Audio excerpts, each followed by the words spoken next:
Boa tarde.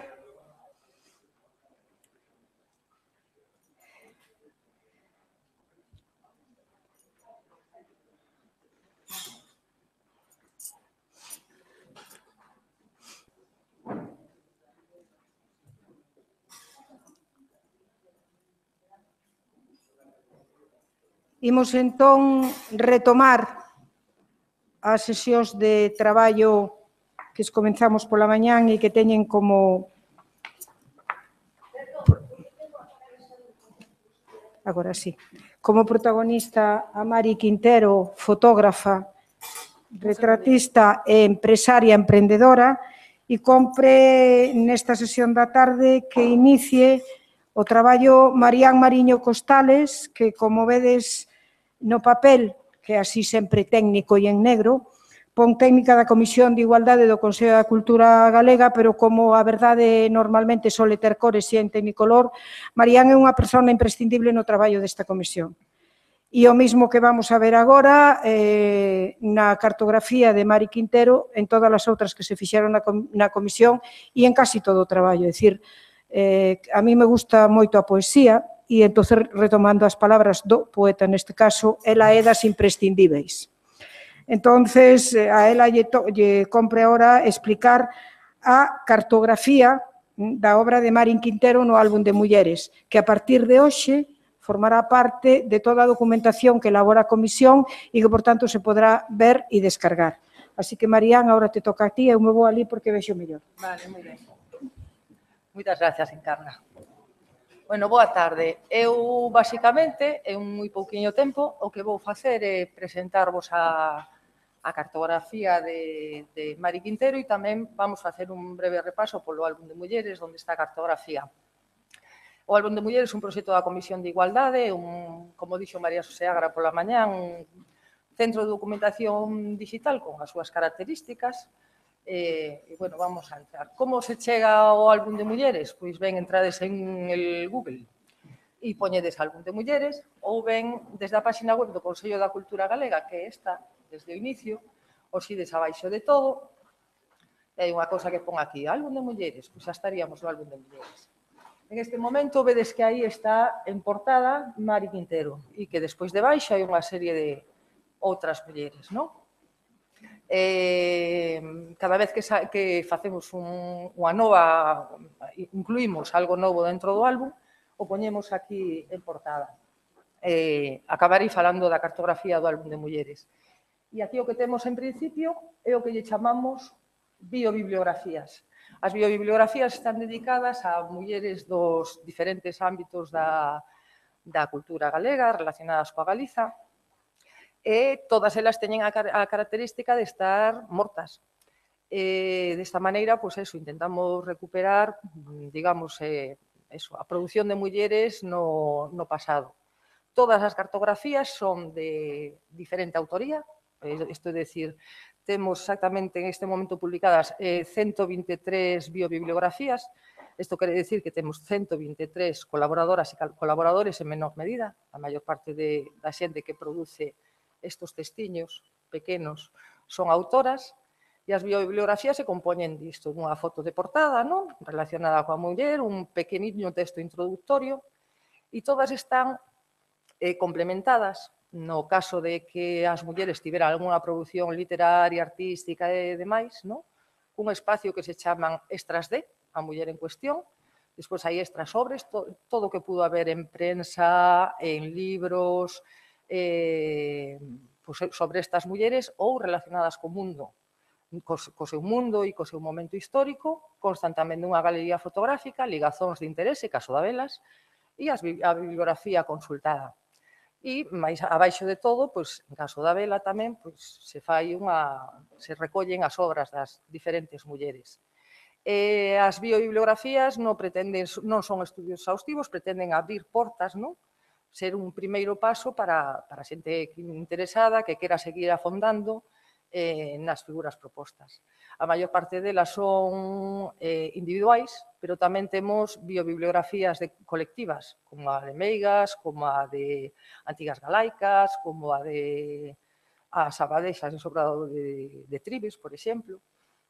E, bueno, existen varias formas de achegarse a elas. Ou ben, según se van por orden de publicación, que son tal e como aparecen, ¿no? A última que aparece é a última publicada.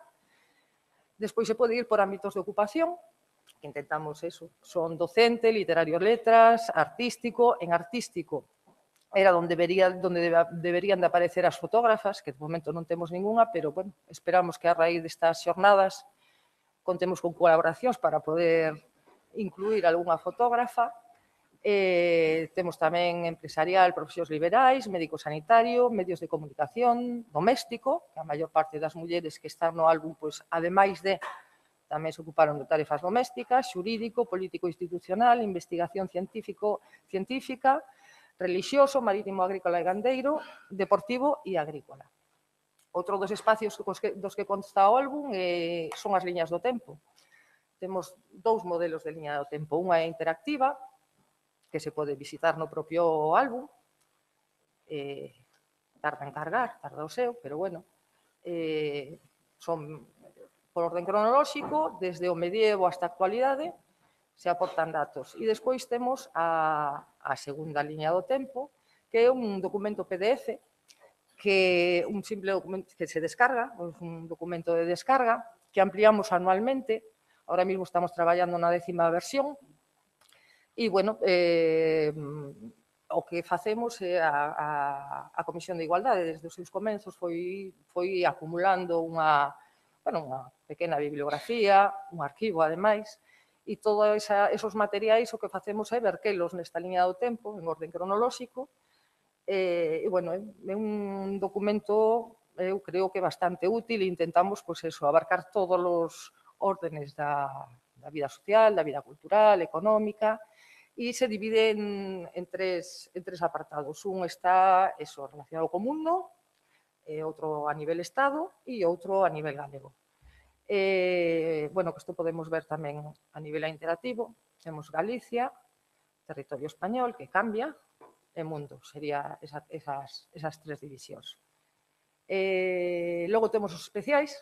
Os especiais, xa vamos polo 8º especial, o que consiste iso, en facemos baleirado documental de os temas propostos, abordamos a relación mulleres e teatro nun deles, mulleres e mar, a historia do 8 de marzo, mulleres e artes visuais, que fixo alusión antes María Xosé Agrael, que onde o pouco que temos de mulleres fotógrafas está aquí recollido, todo, incluso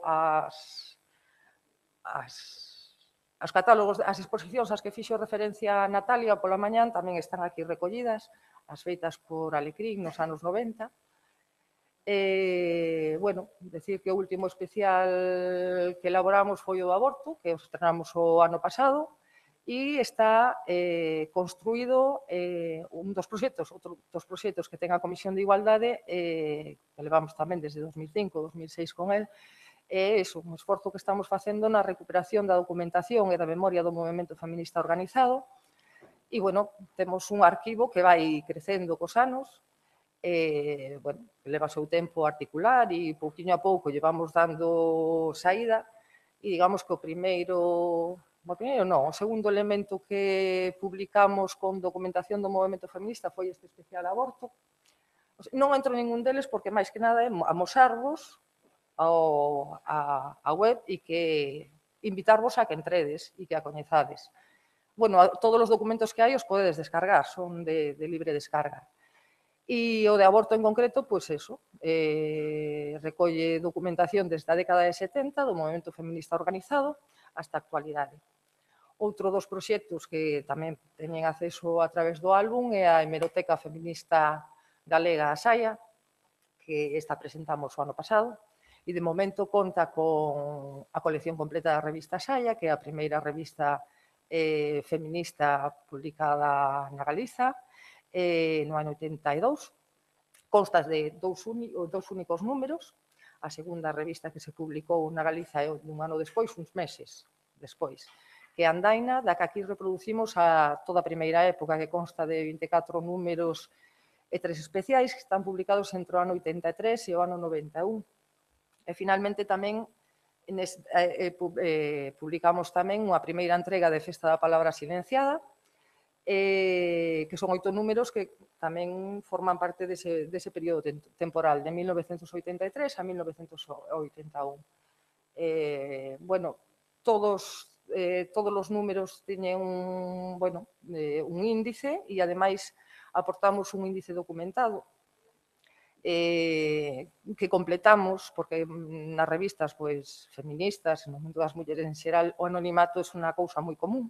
E un dos traballos que fixemos foi intentar recuperar os nomes que había detrás de todos os anónimos dos diferentes artigos das revistas.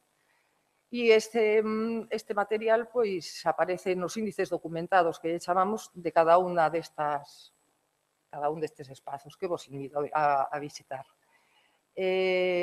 Outro dos espazos que ten o álbum de mulleres é o que chamamos xornadas, que é onde se reflicten todos os materiais das diferentes xornadas que vamos celebrando. Entón, no momento no que teñamos os materiais desta xornada tamén aparecerán aí.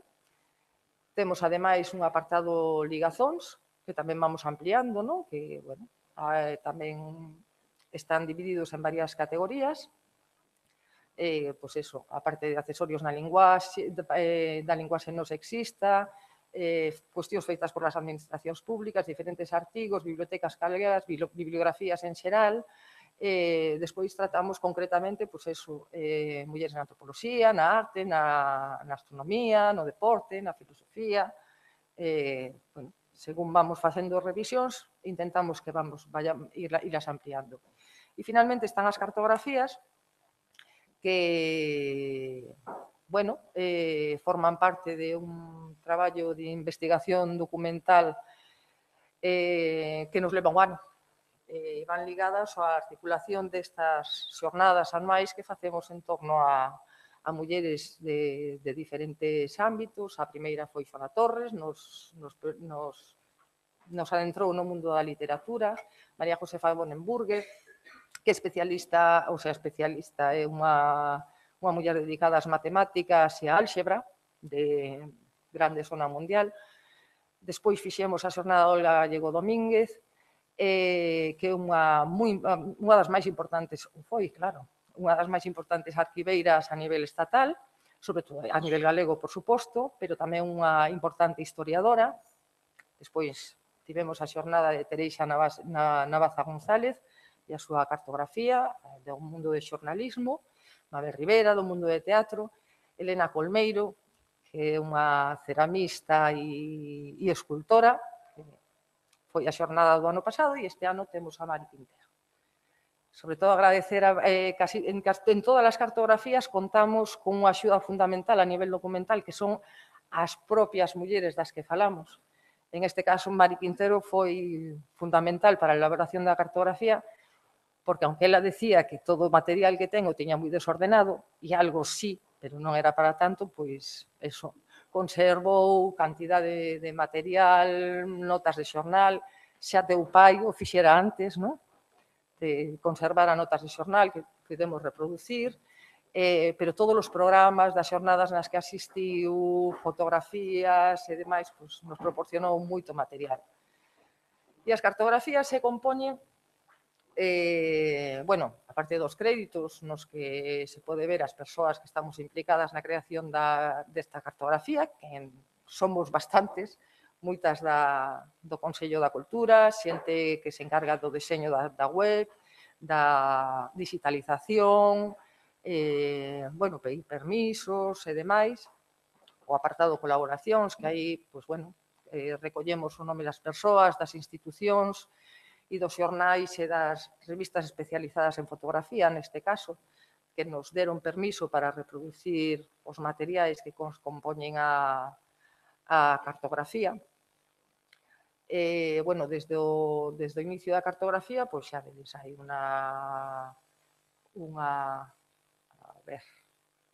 a foto de portada de Mari Quintero, un texto no que se fai unha pequena aproximación biográfica a Mari Quintero, e abaixo está unha mostra, unha galería fotográfica coa súa obra e algunha foto familiar, apenas moi pouquiñas, sobre todo fotos dela. A galería fotográfica tamén vai automáticamente desde aquí. Despois temos un espacio que é na rede e aí, en este caso, pois recollemos 4 entradas, que son a propia web oficial de Mari Quintero, que está moito máis a nivel obra, pois eso, recollen, completan, digamos que eso, que completa moi ben a propia cartografía e en sí mesma ten un valor, claro, específico, é unha web bastante riquiña, con moita documentación tamén. Recollemos tamén un vínculo a unha galería fotográfica de traballos que hai en xeral de Mari Quintero, unha outra galería fotográfica que é sobre as fotos de carnaval que realizou Mari Quintero na cabalgata de Reis de 2011 en Vigo, e finalmente unha entrevista que está nunha web tamén. No apartado nos medios, recollemos todo aquilo que conseguimos nos medios de comunicación relacionado cos medios, isto é, revistas de fotografía e xornais, todos aqueles documentos que fomos, non me foi, nos medios, aquí, todos aqueles documentos que fomos atopando, e, bueno, están organizados, se intentou que foran por orden cronolóxico, ainda que ao final nos fallan un par deles. Momento que tiña recollido, hai perto de 90 referencias, o sea, 90 artigos, eso que falan de Mari Quintero, entrevistas en medios, e, bueno, tedes un total de eso, me parece exactamente, o tiña anotado, pero se me foi, nos medios, 86 entradas exactamente. Todas elas se descargan e ou as podedes ver en liña ou como vos apetece. En obra sobre, o que reproducimos son, hai un número considerable de programas nos que Mari Quintero participou. Conta con 28 entradas, os programas datan desde 1979 hasta 2004, hai tamén unha serie de cartas e discursos que foron dirixidos ou dedicados a Mari Quintero, artigos de libros dedicados a ela tamén, e ao final de todo nos encontramos con un vídeo que é unha entrevista que a súa propia filla Mari lle fixo no marco dunha actividade que desenvolven no Centro de Documentación e Recursos Feministas de Vigo. É unha conversa moi amena entre nai e filla, non sei dicirvos exactamente canto dura, pero media hora, 3/4 por aí, e, bueno, apechamos con isto. En obra de, recollemos efectivamente obra de Mari, pero non fotos, sino artigos dela e tamén os diferentes convites das súas como se chama, das exposicións que ela realizou, ademais de 2 libros, uno dedicado ao álbum de carnaval e así os viu a súa cámara. Finalmente, a cronoloxía, que a deixei aberta aquí, que me funcione, por favor. Sí, a cronoloxía, bueno, pois é un paso, digamos eso, por orden cronolóxico, recollemos información de Mari Quintero desde o momento do seu nacemento hasta o día de hoxe. Leva ilustracións, pequenos textos e... que non me va. Aí vai. E, bueno, recollemos fotografías familiares. Aquí é, digamos que eso, que máis que recoller a súa obra, fotos de obra, non? Vemos máis a súa vida. Desde aquí tamén se poden recuperar moitos dos documentos do resto dos espacios da cartografía, que vos estuve dicindo, obra de, obra sobre, e, bueno, o vamos etiquetando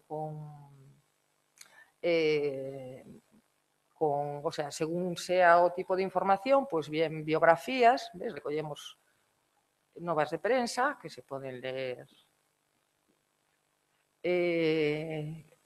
obra de Mari, obra sobre Mari, tanto publicada en libros como a publicada en prensa. A veces tarda en cargar, pero as cousas están aí.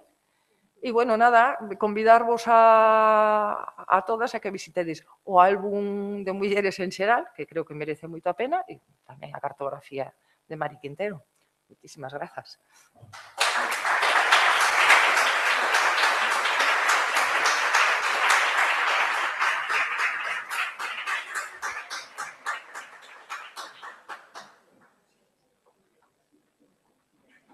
A ver.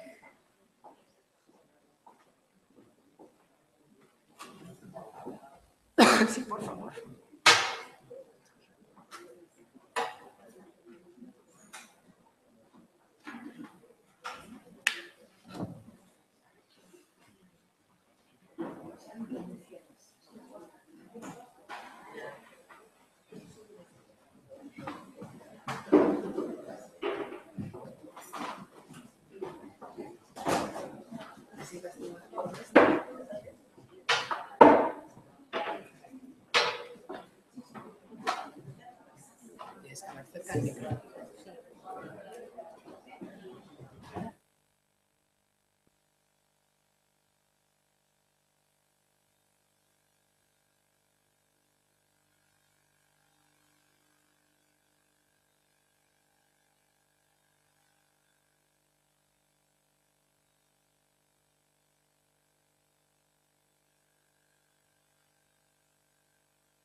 Boas tardes. Asalto a man armada, encantadísima de que me pida Encarna Otero que vos presente. A Mari Quintero estás tan presentada no día de hoxe que eu o único que podo decir é que te vamos coñecer moitísimo mellor non só nós, sino todas as persoas interesadas na fotografía e todas as persoas interesadas no avance de xénero. Pero, bueno, como te quedan tantas cosas por contar aínda e tanto por ver, a gran Mari Quintero, que vos vou decir. Pero Ana Guantes, que é a outra estrela da mesa, para min é unha grande satisfacción tela aquí. É unha maravillosa xornalista, xa a coñeceredes pola súa longa trayectoria, pero por si non asociades, direivos que foi unha das primeiras mulleres en retransmitir partidos de fútbol, que foi unha das persoas imprescindibles en etapas brillantes da cadena SER do Grupo Prisa desde a emisora central de Madrid e que empezou en Vigo, que en Vigo é unha referencia no mundo do xornalismo e desde o colectivo de mulleres xornalistas, cada vez que vemos Ana Guantes, sentimos que paga a pena ter feito esta profesión ou ter asumido esta profesión porque nos identificamos moito co seu valor, coa súa valía, coa súa trayectoria e hoxe coa súa participación aquí. Moitas grazas, Ana. Deixote neste momento placentero. É amiga, aquí, se nota, non? Pero isto é unha ocasión magnífica. Grazas, eso sí. Que o pasedes moi ben, vamos a pasar todas moi ben. Bueno, boa tarde a todas e a todos. Bueno, primeiro, o que quero é dar as grazas á organización do Consello da Cultura Galega por convidarme a participar nesta xornada, pero tamén por darme a oportunidade de facer algo que espero non haber esquecido, que entrevistar, porque xa hai algúns meses que, digamos que di o paso ao outro lado, non? Como se soe chamar nos medios de comunicación.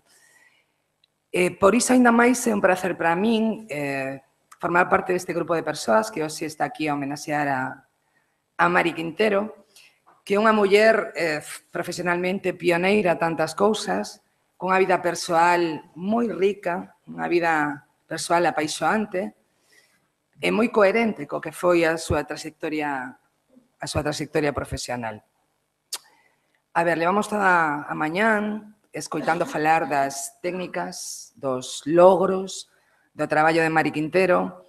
Por iso eu a esta hora pois non pretendo pescudar moito máis na súa obra, pero si nela, si na súa vida persoal, que seguramente é menos coñecida, polo menos para moitos de nós, e que ten moito por descubrir.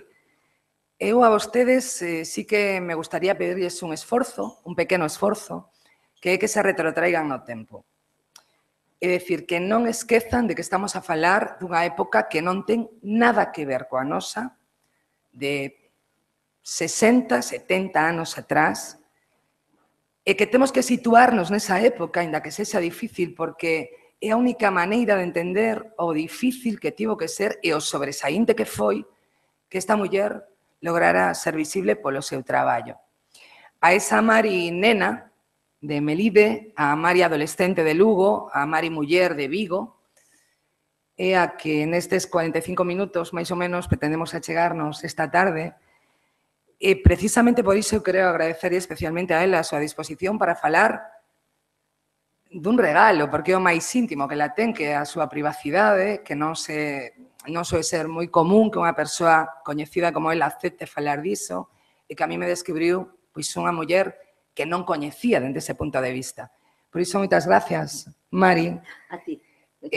Moi boa tarde tamén. Chégate un poquinho o micrófono, senón non te vamos coitar ben. Eu, estes días, cando estive con Mari Quintero, falando con ela de moitas cousas, eu decíalle que a mí a súa vida pareceme unha vida de novela, prácticamente, a súa vida persoal. Estamos a falar, como decíamos, da década dos 30, situémonos ben ali. Ela é unha nena que nace en Melide, que ao final todos somos fruto das circunstancias, da sorte que temos. O seu foi nacer nunha familia onde todos os elementos da fotografía prácticamente eran a súa caixa de xoguetes. Sí. E iso marcoulle moi pronto unha vocación co seu pai, que tiña ali en Melide e Mari aquela galería de cristal onde retrataba, a tua nai que supoño que te deixaba os pincéis, os lápices para debuxar.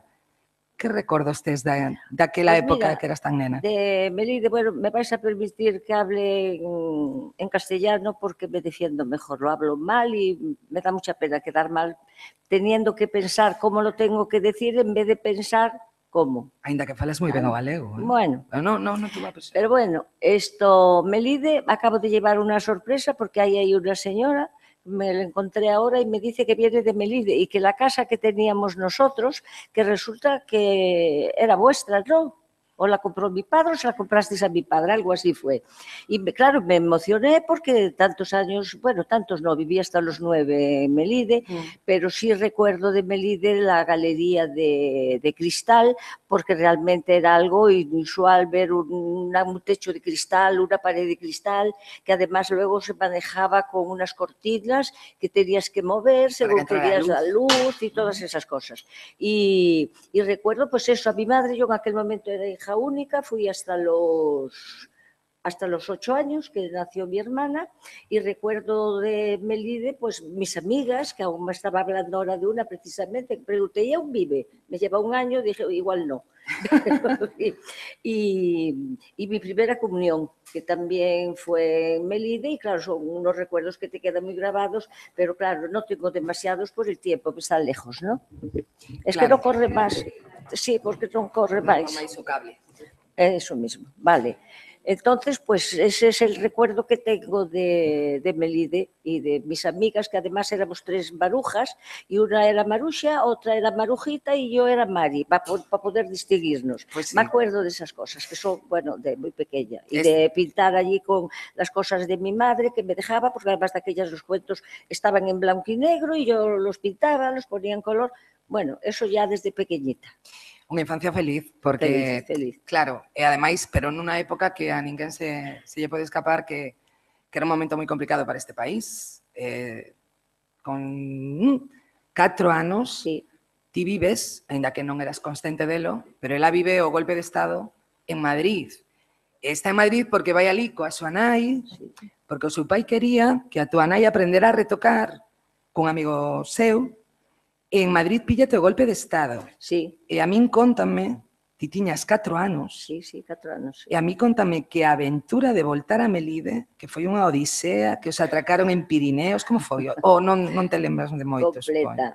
Mira, nos fuimos a Madrid porque mi padre dice que era imposible aprender a retocar y tenía quien le enseñara a mi madre. Él ya tenía mucha confianza en la mujer, creía que valíamos, vamos, para algo más que para estar en la cocina. Y tenía mi padre una hermana y entonces nos fuimos con mi tía y fue cuando estuvimos allí y nos pilló la guerra. Entonces, claro, el regreso sí que fue muy doloroso porque es que gracias a que mi padre pudo reclamarnos por un amigo que tenía allí francés por Marsella. Sí.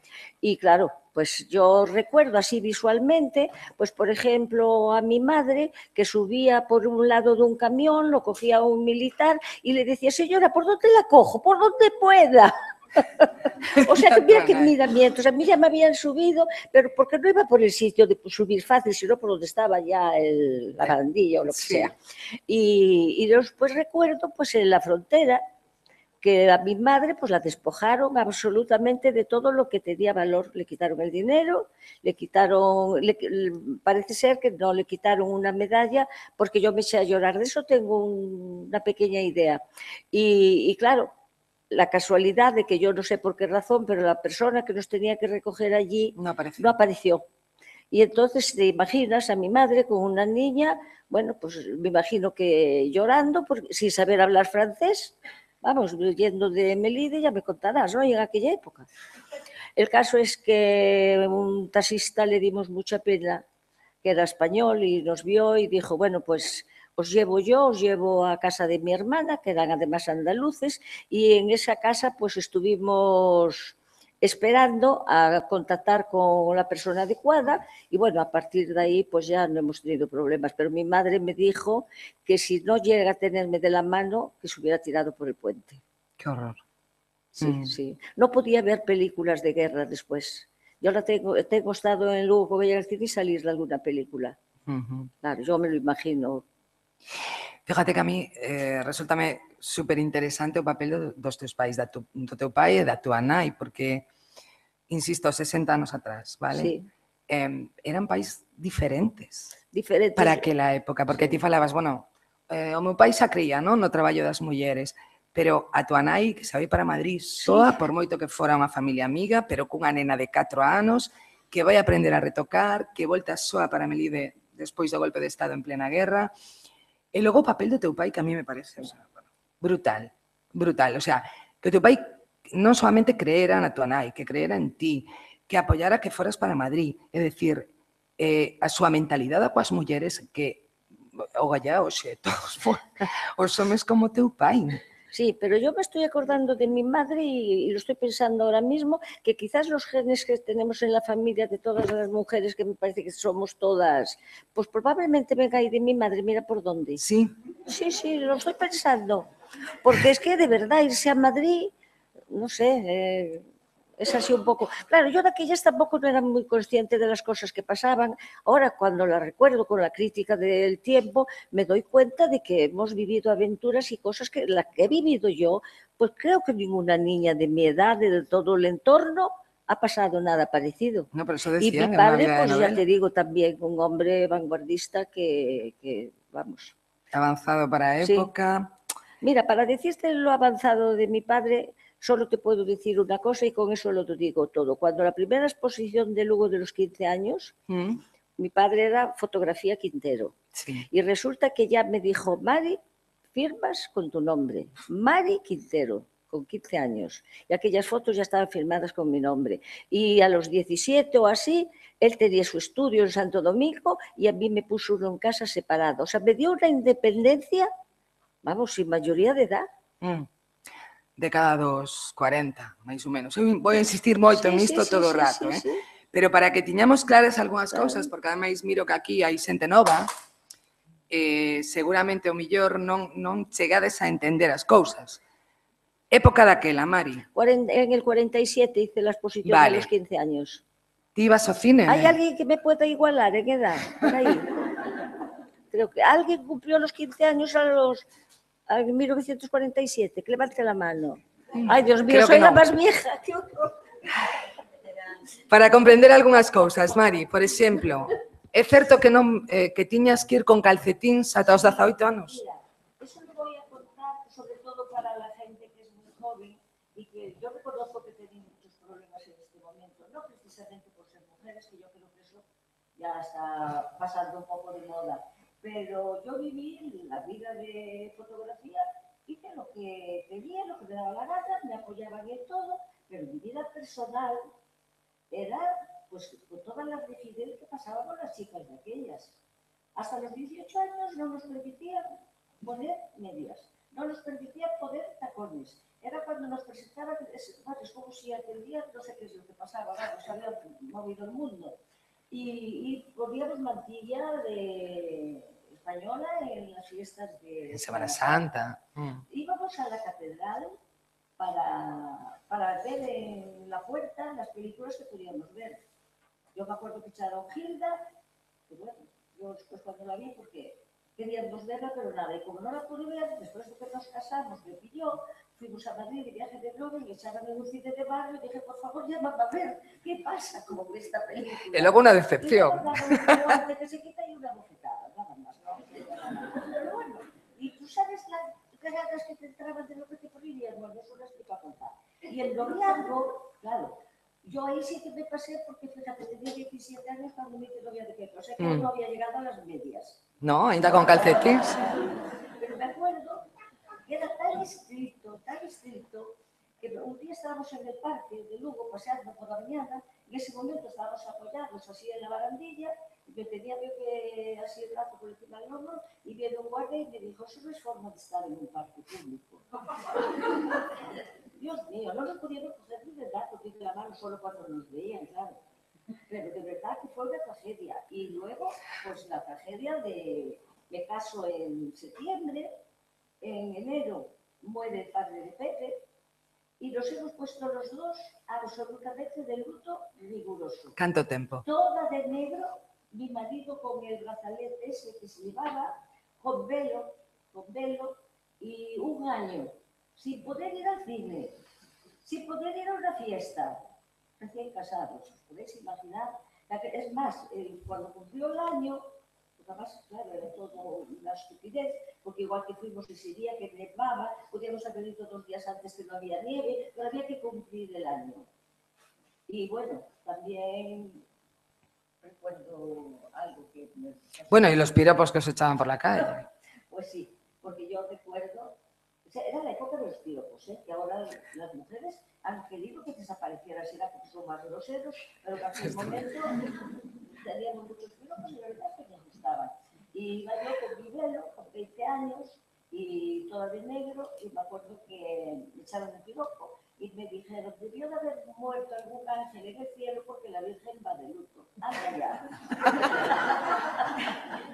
Y esas cosas que quedan, porque claro, son únicas, claro. Son únicas. Y entonces, pues eso ya te digo, fue una etapa que teníamos todas las privaciones. Ibas al baile y no podías bailar si no te sacaban a bailar. Y te ponías en una fiera si te sacaban a bailar y si no comías pavo. Y volvías a casa, pues imagínate sin eso. Por eso yo bueno, tengo una sensación de que el momento vino realmente la igualdad para la mujer. La liberación, mejor dicho, no la igualdad, la liberación. Y yo creo que es desde el momento que las mujeres hemos podido salir a un baile y bailar solas, aunque no tuvieras pareja, te dio una libertad absoluta, poder mover el cuerpo, poder llevar el freno de mano, siempre. Por Dios, es que es de verdad, ¿eh? Y la píldora, por supuesto. Esa fue para mí la liberación de la mujer. Luego volveremos. El trabajo, eso creo que ya es otra historia. Logo voltamos a falar disas cosas, pero retomando un pouco a túa biografía, con 9 anos é cando a túa familia marcha para Lugo, o teu pai monta o estudio en Lugo, e a partir de aí ti empezas a ir ao instituto, clases de pintura, clases de piano, unha infancia moi plácida, porque ademais seguías aprendendo mirando o que facían teus pais, coas fotos, cos pincéis, todo iso. Sí, bueno, la clase de pintura, por supuesto, mis padres sabían que me gustaba mucho el estudio. Yo al salir de clases, pues como mi madre estaba en el estudio, me iba siempre para allí. Entonces yo seguía con ese tema. Y lo del piano, yo creo que algún día le dije que me gustaba el piano y me compró uno. Pues ya está, y empecé a ir a clases. Duró poco, el piano dura, pero yo ya no toco. Sempre foi unha muller que tivo un carácter, bueno, moi xa saben, non? Moi especial, unha muller super emprendedora, moi innovadora, e a vocación chegou moi pronto, cando remataste, que foi terceiro bacharelato, non? Ya tenía muy decidido lo que quería ser y bueno, no me pareció tan importante tener más estudios, lo que fuera, y el caso es que entonces fue cuando me fui a Madrid. Bueno, foi para Madrid, o seu pai, outra vez, o seu pai, din, Bueno, para Madrid soa con 15 anos, é verdade que vas a unha familia que xa te coñecía, non? Una familia que fue mi madre, pero como yo era muy jovencita y la amistad que teníamos era grande por la odisea que habíamos vivido de la guerra, seguimos una amistad. Siempre tenían dos hijas, una tenía 18 y yo 15 y la otra tenía 14. Y claro, pues éramos como una familia y dijeron, no, Mari, no se puede no vivir con nosotros, es imposible, porque mis padres no me dejaron tampoco. Entonces, pues fue cuando me fui para allí y bueno, era la época del hambre, yo no era muy consciente de eso porque luego, la verdad, no se pasaba esa necesidad de las grandes ciudades porque teníamos familia en el campo y desde luego con las patatas aún estaban en el saco y teníamos la feria del Monterroso, traíamos los huevos por docenas, en fin. No teníamos nada de eso, pero yo me marché con algo que me agradecieron un montón, con 4 cartillas de racionamiento. Para a familia de Madrid. Para a familia, claro, porque vivía con ellos. E ali onde te das conta do que estaba pasando. Estaba pasando, porque además pasaba, bueno, yo iba con Maripili, porque te daban por cada castilla un bollo, como los de ahora, como una biela. Y a esas edades, un bollito para todo el día, ya me dirás. Y teníamos que comprar, a pesar de eso, para destraperlo, íbamos a comprar la cena. Íbamos Maripili y yo, y entonces, pues, 5 huevos así. Claro, yo no estaba acostumbrada a esas pequeñetes. Y a veces leía el embutido tal, un precio, y yo, caray, qué barato está, ¿qué quieres? Es que son 100 gramos. Ah, claro, es que luego son por kilo. O sea, claro, y viví una historia que me di cuenta. No he pasado hambre, pero necesidad de muchas cosas. Dios mío, como que fuimos a un viaje a Lugo, Maripili y yo, y mi madre friendo patatas y nosotros comiendo, friendo patatas y nosotros comiendo. No nos hartaba comer patatas fritas, eso quiere decir, pues eso. Mari volta de Madrid, despois de estar ali estudando arquitectura. Por certo, sí. a tua amiga máis ti, eres as únicas nenas, non, da escola. Fuimos a clases que yo ahora me doy cuenta también de la importancia que tuvieron para mí esas clases, porque yo en mis fotos hay muchos ángulos, hay mucha historia de esas. De composición. Yo sabía que lo hacía y ahora me doy cuenta que debió de ser, pues que me quedó algo de eso, de los ángulos, las líneas y... Chegas con 15, 16 anos de novo a Lugo e aí xurde o que é a primeira exposición de Mari Quintero, 15, 16 anos, que a monta un amigo de teu pai. Sí. Como foi? De pintura, bueno, la vio el director de Radio Lugo, que vino un día al estudio, y mi padre le enseñó lo que hacía y bueno, le gustó mucho, y dijo, vamos a enseñarlo, yo tampoco, aquello no tenía muchos acontecimientos, yo tenía 15 años, y bueno, pues entre él y mi profesor de pintura montaron una exposición de Círculo de las Artes. E como vive unha nena de 15 anos todo iso? Pues mira, como una vergüenza. Me metía, vamos a ver, con 15 años, periodistas y de la radio, porque televisión no había. Y para contestar las preguntas, yo creo que las contestaba el profesor de pintura, porque yo no era capaz, entraba, estaba con las amigas, lógico. Claro, 15 anos. Claro. Vale. A segunda exposición, es así, ten unha zona tremenda. Un poquito más de escuela. Sabes? Bueno, 18 y cualquier no, ¿sabes? Sí, unha segunda exposición que ademais ten unha resonancia mediática tremenda, onde xa surtían encargos na primeira, pero digamos Sí, que xa era... distintas, sí. Claro. Es que esta fue que conocí a una señora que era pintora Lola. y además hacía muchas cosas, tenía la sección económica estupenda y muy bien situada en Lugo y tal, y ayudaba en cosas de teatro y hacía cosas de esas. Y entonces, pues bueno, se encariñó conmigo y dijo, vamos a hacer una exposición, bueno, no veas todo el mundo de sombrero, entrar a, vamos, con rigurosa invitación y resultó pues francamente bien porque tenía que ella me lo consiguió, claro, quién era yo para conseguir a las personas más importantes de Lugo, ni yo, ni mis padres, ni nadie. Claro. Y claro, si de gobernador, no sé qué, y pues sí, efectivamente, iba hasta 6 grados, pero no, íbamos todas vestidas iguales. ¿Te acuerdas cómo ibas vestida? Sí, de terciopelo negro. Y como las fotos como una margarita aquí. Íbamos todas. Sí. Foi máis ou menos por aí cando coñeces a quen sería o home máis importante da tua vida. Cando coñeces a Pepe. No, esa exposición foi un ano antes. Un ano antes. Como coñeciches? Bueno, lo conocí en Monterroso en el baile del último día de San Miguel, que pues yo tenía familia arriba de la fiesta de San Miguel, y bueno, nos conocimos, fue el flechazo, yo ya no veía por otros ojos, porque es que era guapísimo. Y yo creo que a mí me iba a pasar algo parecido, porque tuvimos 62 años casados. O papel de Pepe na vida de Mari, evidentemente, vai a ser o seu compañeiro, o seu aparello, o seu amigo, vai a ser moitas máis cousas. Eu falaba, despois de, bueno, na comida coa súa filla, eu decíalle que a mí me parecía tremendo, porque Mari tivo unha sorte inmensa, que foi coñecer a 2 homes, que foron o seu pai e o seu marido. 2 homes que creeron nela, que a apoyaron, pero no caso de Pepe é tremendo. É dicir, cantas mulleres coñecedes hoxe, no 2015, que os seus homes deixen o traballo por seguilas a ela cando cambian de cidade? Cantas? Eu moi poucas. Bueno, o seu home, hai 50 anos, deixou... No, 62. Bueno, 62. Deixou unha granxa de éxito familiar, unha familia con moitos máis posibles que a vosa. Tiña diñeiro, non? Moitos máis. Vale. Deixa todo o futuro por seguila a ela, crear no seu traballo e convertirse prácticamente no consorte con todo o estilo do mundo, porque contame iso de que ibades aos congresos.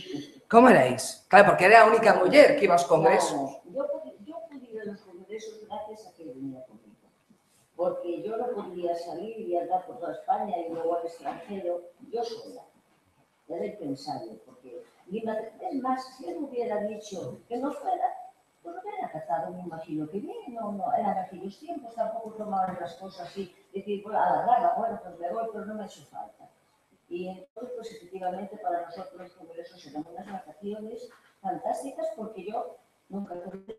Entonces nos invitaban, y claro, los invitados, pues ya saben, siempre están pues, muy bien atendidos, eran 3 días. Yo solo me tenía que preocupar el día que me tocaba a mí, porque lo preparaba mucho y además Pepe me ayudaba porque hacía fotos en plató de demostración y él me ayudaba mucho porque de los focos y todas esas cosas, de la cámara y tal, pues él tenía mucho. Y cuando se iba a hacer, por ejemplo, el mío o los otros, a las mujeres, como las mujeres que iban con los maridos porque era una fiesta, un congreso, pues les ofrecían excursiones a sitios y tal. Y cuando íbamos al autobús, pues decían, bueno, mañana para las mujeres tenemos excursión a tal sitio. Y Pepe, apúntame. Claro, las mujeres se montaban de iba de compras con las mujeres. Apúntame, sí. Claro. Y le daban, muchas veces, a mí me daban algo, un premio, lo que fuera, y él le daba un ramo de flores. Mira, ya con su ramo, tengo fotos, pero bueno, lo quería como todas las mujeres. Y claro, él se quedaba conmigo porque había 2 cosas. Primero, si él se iba con todo mujeres. Si yo quedaba, me quedaba con todo hombres. Pues mira, mejor no. Mejor no. Si no, no lograba tanto el matrimonio. Bueno, coñece a Pepe, namórase, son noivos, pero logo falaremos un pouco de como chega a Vigo, porque primeiro ven con seu pai por encargo que te facían nunha habitación do Hotel Alameda, pero despois, cando ela participa nunha exposición que tivo moitísima sona en Vigo, que foi no baixo da... Sí, na pastelería del Molino, ali, el pídeche que te cases con él, porque estaba enamorado, sí, pero tamén porque un pouquiño de medo debía empezar a ter da fama que tiñas. A ver si escapabas. Bueno, es que vamos a ver, yo en el 52, la verdad, pues no sé, me sentía ahuecada, por decirlo de alguna forma.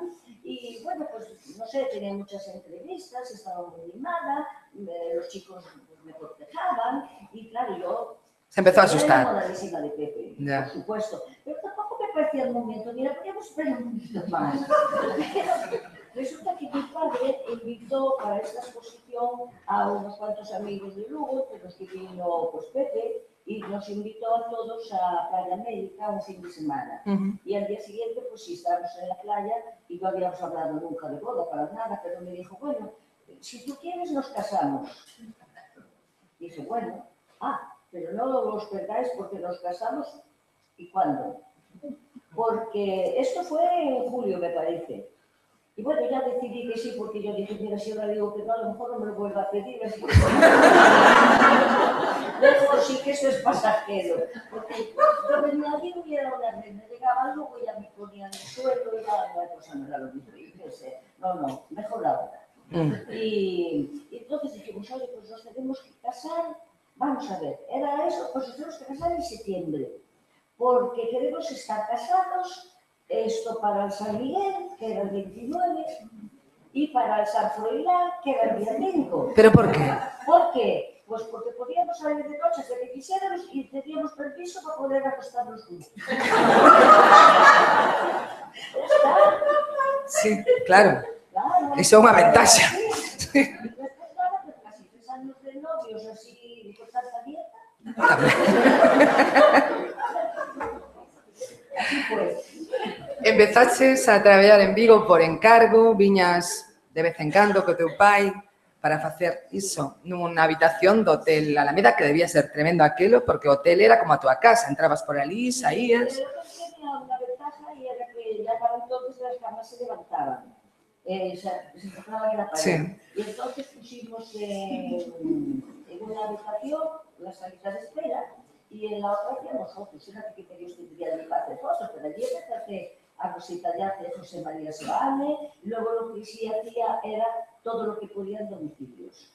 Porque a mí el domicilio me representaba la ambientación, pero siempre con focos, ¿eh? Claro. Siempre llevando mis focos.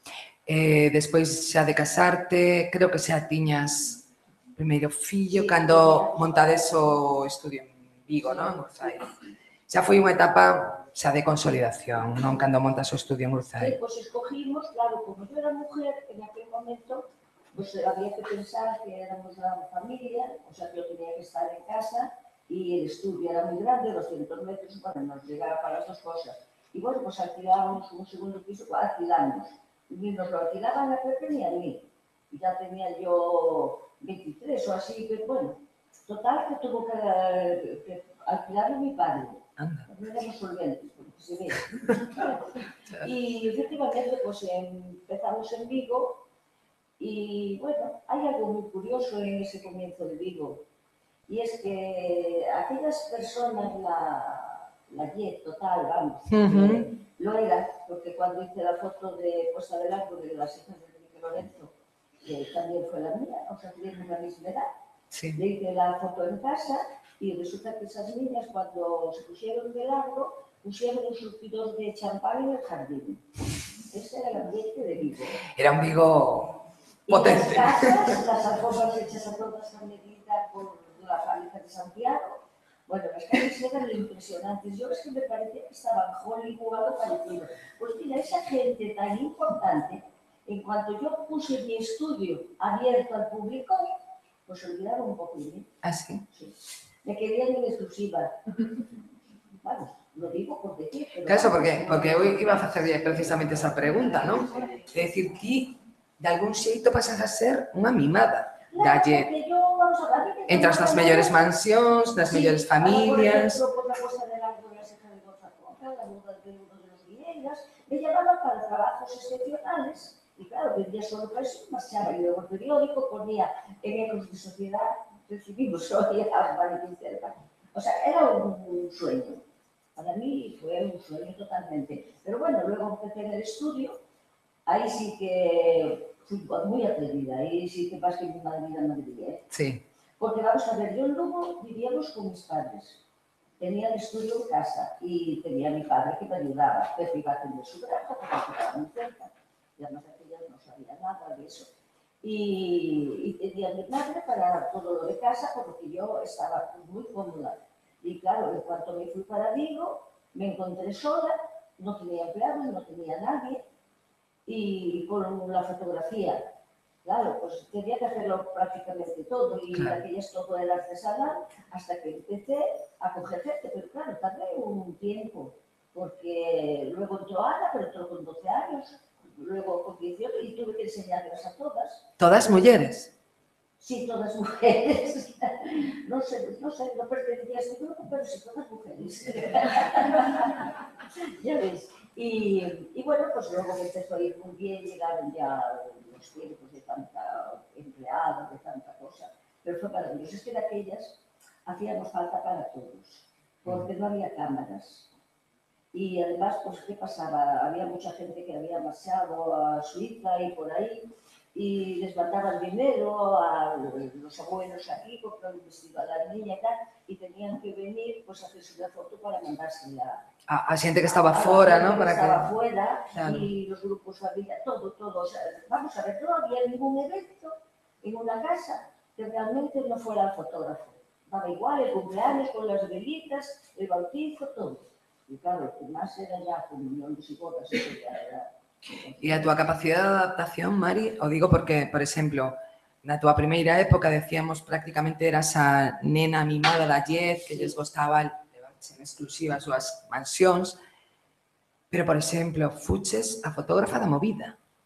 Ai, sí, Pasas do romántico ao punky, do rosa ao negro... Sí. Bueno, porque vamos a ver, yo empecé con la pintura de las bases, la fotografía, que desde luego me ha servido desde el principio, porque puedo decir afortunadamente que las primeras fotos ya están bien de luz. O sea que las tengo ya y considero que fue gracias a la pintura, porque tampoco mi padre sabía tanto, ¿no? Claro. Y entonces lo que yo me fijaba ya era en la moda. Yo era en la revista de moda, eran las fotos de las portadas de discos, que siempre eran diferentes, eran más bonitas, eran más actuales. Y entonces lo que pretendía era ser eso, completamente, estar en la movida, en la moda, como cuando se cambió de la falda al pantalón, pues me tuve que acostumbrar a tratar pantalones, y no es tan fácil porque nosotros hacíamos muchos grupos familiares, y por ejemplo el grupo familiar pues venían a lo mejor 3 o 4 hombres, chicos y mujeres, y ellos venían con pantalón, ellas con falda, ponías las faldas delante porque te lucían más, las niñas en el suelo, y un día me llegó al estudio un grupo de 10 todas con pantalón. Y yo de repente empecé a mirar así para decir, Dios mío, ¿yo qué hago con 20 piezas de pantalón? Oh, de verdad, sé que lo hice. No me acuerdo mucho de cómo salió la cosa, pero aprendí a que tenía que ir. Y sin embargo, luego ya me gustaba más hacer las fotos de pantalón, se prestan más para ser agresivas, se llamaron el pantalón con las piernas abiertas, yo qué sé. Y fue vida en Barcelona cuando vi la moda punky. Me cambió el vida. Chip. Milleiros de persoas pasaron polo estudio de Mari Quintero. Eran moi exixentes os clientes. Cal foi a, non sei, a petición máis rara que te fixeron, máis insólita que dis? Tratar chicos desnudos, y eso sí que no lo puedo hacer nunca. E por qué? Por Dios, qué bien. Sí, pero foi algún chico que dixo, sácame desnudo. Claro. Chicas sí. Chicas sí. Bueno, además tuve la suerte de que por ser mujer, venían, les hacía la ropa con la ropa que traía y luego las desnudaba a la mitad y todo se dejaba, porque yo era mujer. Claro. A mí me dio muchos beneficios ser mujer. Y los hombres, pues, por respeto, tampoco lo pensaban. Cal foi o peor momento no estudio? Por exemplo, o paso a cor, supoño que sería complicado, non? Aquello fue una tragedia. Porque estaba acostumbrada pues, a hacer buenos retratos con buena luz, claroscuros y todo esto. Y claro, el primer color que vino, realmente no, que mi hermano Roberto, que lo ha convivido conmigo, tuvimos muchas dificultades porque daban los blancos azules según qué tejidos, luego los focos no eran suaves y lo peor de todo, no se podía retocar porque ya no, el papel de color no era mate y no podíamos retocar todo en blanco y negro. Entonces, pues, trabajo queda feo, sencillamente, a mí no me gustaba, los clientes menos. Tuvimos que deshacernos del laboratorio y tuvimos que deshacernos de retocadores. Y claro, yo dije, pues vamos mal, y le dije a Pepe, mira, me vas a tener que quemar los barcos porque si no vuelvo atrás, que tengo los ojos guardados. Porque, claro, sabía que tampoco nunca puedes echar atrás, es imposible. O sea, que tengo que coger el carro. Y efectivamente, pues lo que hice fue pensar en que yo podía retocar esas fotos porque como manejaba el color transparente de las fotos coloreadas y salvé la situación, afortunadamente.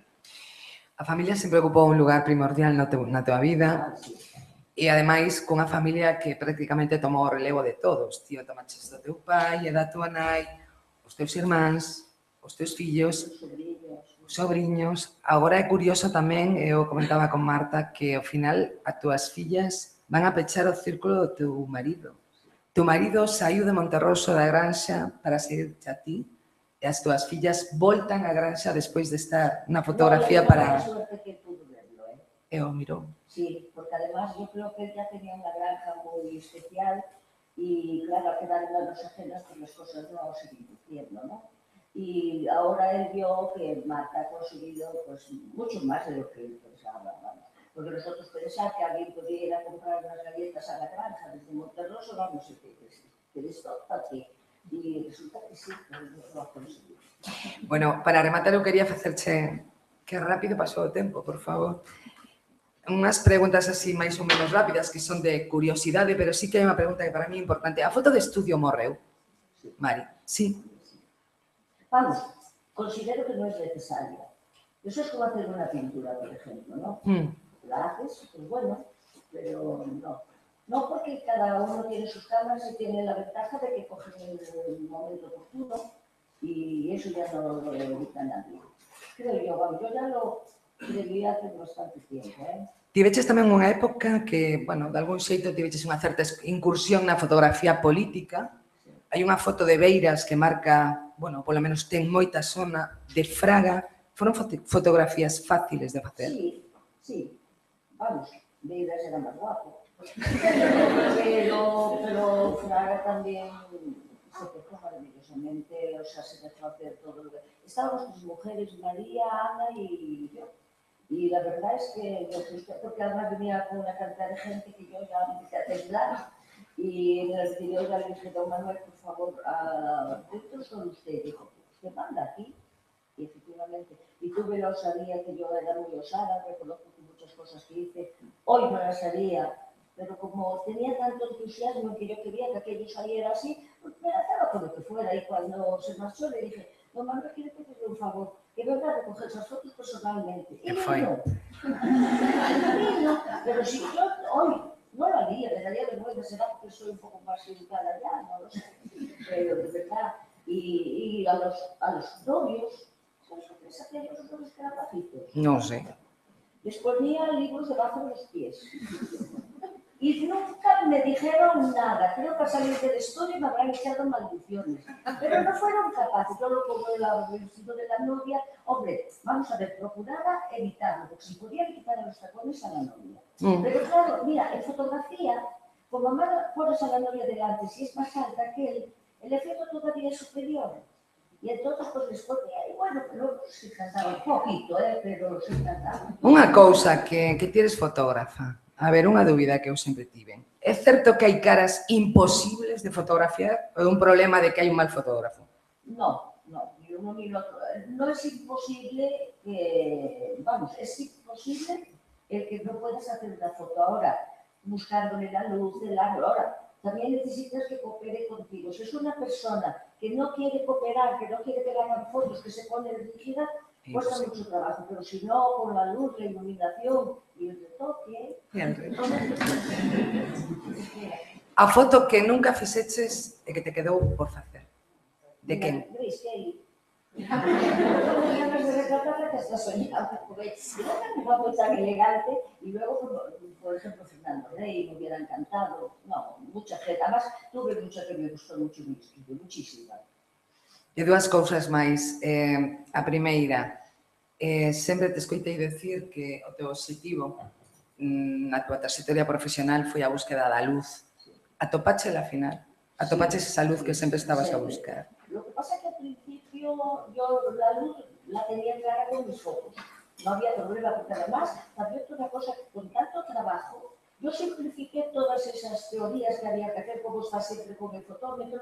Traía el bolso, antes lo estaba buscando, lo pegó un poco, te lo ponía en el foco y tenía unos nuditos y cada nudo era un diafragma. Y hacía así, ya sabía el diafragma que era. Porque con tanta gente a la vez no podías pararte. Pero vamos, eso sí que pero la luz, y luego cuando ya dejé eso y empecé con el digital, pues ya todo luz natural y esperar la luz, cuando hice las vacas, cuando todo, espero que la luz se ponga y se hace falta esperar 2 horas. Fas fotos con móvil? Si fas fotos con móvil. Sí. E selfies? Odié el móvil, pero encuentro ahora que el otro día salió Marta de la peluquería que yo quería que se cortara el pelo y que dice María, mamá, salió Marta de la peluquería, manda por un WhatsApp la foto. Y ya lo decidí y dije, Marito, tienes que hacer ahora, si es más cómodo esto. No, es inevitable. La inmediatez del digital y todo lo que puedes hacer, lo que me parece que no se maneja muy bien es el Photoshop, no estoy de acuerdo. No se debe de... Ainda que tú fuches a pioneira do retoque. Por eso sí, pero no se retoca excesivamente. Nosotros ya no podíamos tampoco retocar más porque no podíamos clarear nunca. Teníamos que oscurecer por lo que tú ibas degradando y entonces la naturalidad era muy superior. Claro. O de agora é outra cousa diferente. Mira que yo tuve un momento largo que competí con la pintura, Sí. Es difícil de entender, porque he hecho algunas fotos a señoras de esas grandes... Por que non pintar retratos, por certo? Porque é imposible facelo ben. Toda a vida fotografiando retratos. No, mira, yo tenía una ventaja porque a mí cuando me decía, mira, me iba a hacer una pintura, él se da alguna que incluso dejó sin hacer alguna que tenía que cargar y tal, y decía yo, porque me iba a hacer un óleo, y yo siempre tan defensora de la pintura, no me compares una fotografía que se pintada con un óleo. Pero claro, había una cosa ventaja que tenía yo. Yo reservaba la foto que había hecho y la procuraba hacerla con una luz bonita y bien. Y entonces lo que hacía era darle color y incluso la podía favorecer un poco. Nunca perdía el parecido. Pero los pintores tienen que, incluso a veces, superar los defectos o tal para conseguir el parecido. Y las señoras se encontraban más guapas en la vía. Y ya está. Ya estaba. Vou pedirche unha cousa para rematar. Certo que tiveches, eu repito yo sempre, unha vida persoal privilexiada. Me contabas un día que para ti que te diches conta moi tarde do que era o machismo porque realmente non o viviches, tiveches sorte cos homes que atopaches na túa vida. Por iso. Pero que mensaxe, pero ti tamén eres consciente que na túa época, e incluso agora, as mulleres non viviron a túa vida nin tiveron esas posibilidades de encontrar homes que as apoyaran. Que mensaxe darías, incluso ás mulleres máis novas agora, que aínda o teñen difícil para que o seu traballo sexa visible, ben porque non poden, ben porque non as deixan? Que mensaxe tes para elas? Mi vida creo que el problema ya mujer-hombre no creo que en este momento cuente mucho. Creo que cuenta más en las relaciones de pareja que en el trabajo, me parece. Porque ellos no se dejan mandar en casa. Entonces la cosa cambia. Pero bueno, que ser constantes y que de alguna forma podáis trabajar, que eso es lo que más me preocupa, en lo que os gusta. Porque hoy terminan carreras y luego tienen que hacer otra cosa. Eso es doloroso. Trabajar en algo que no te gusta hacer y que tengas otra cosa que te gusta y no la puedas hacer, me parece tristísimo. Y luego les aconsejaría pues, que buscaran un hombre como Pepe. É un bo final. Mari, que moitísimas gracias, de verdad, polo regalo, por estar con nosotros.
Ben, boa tarde. Imos proseguir con esta sesión de memoria.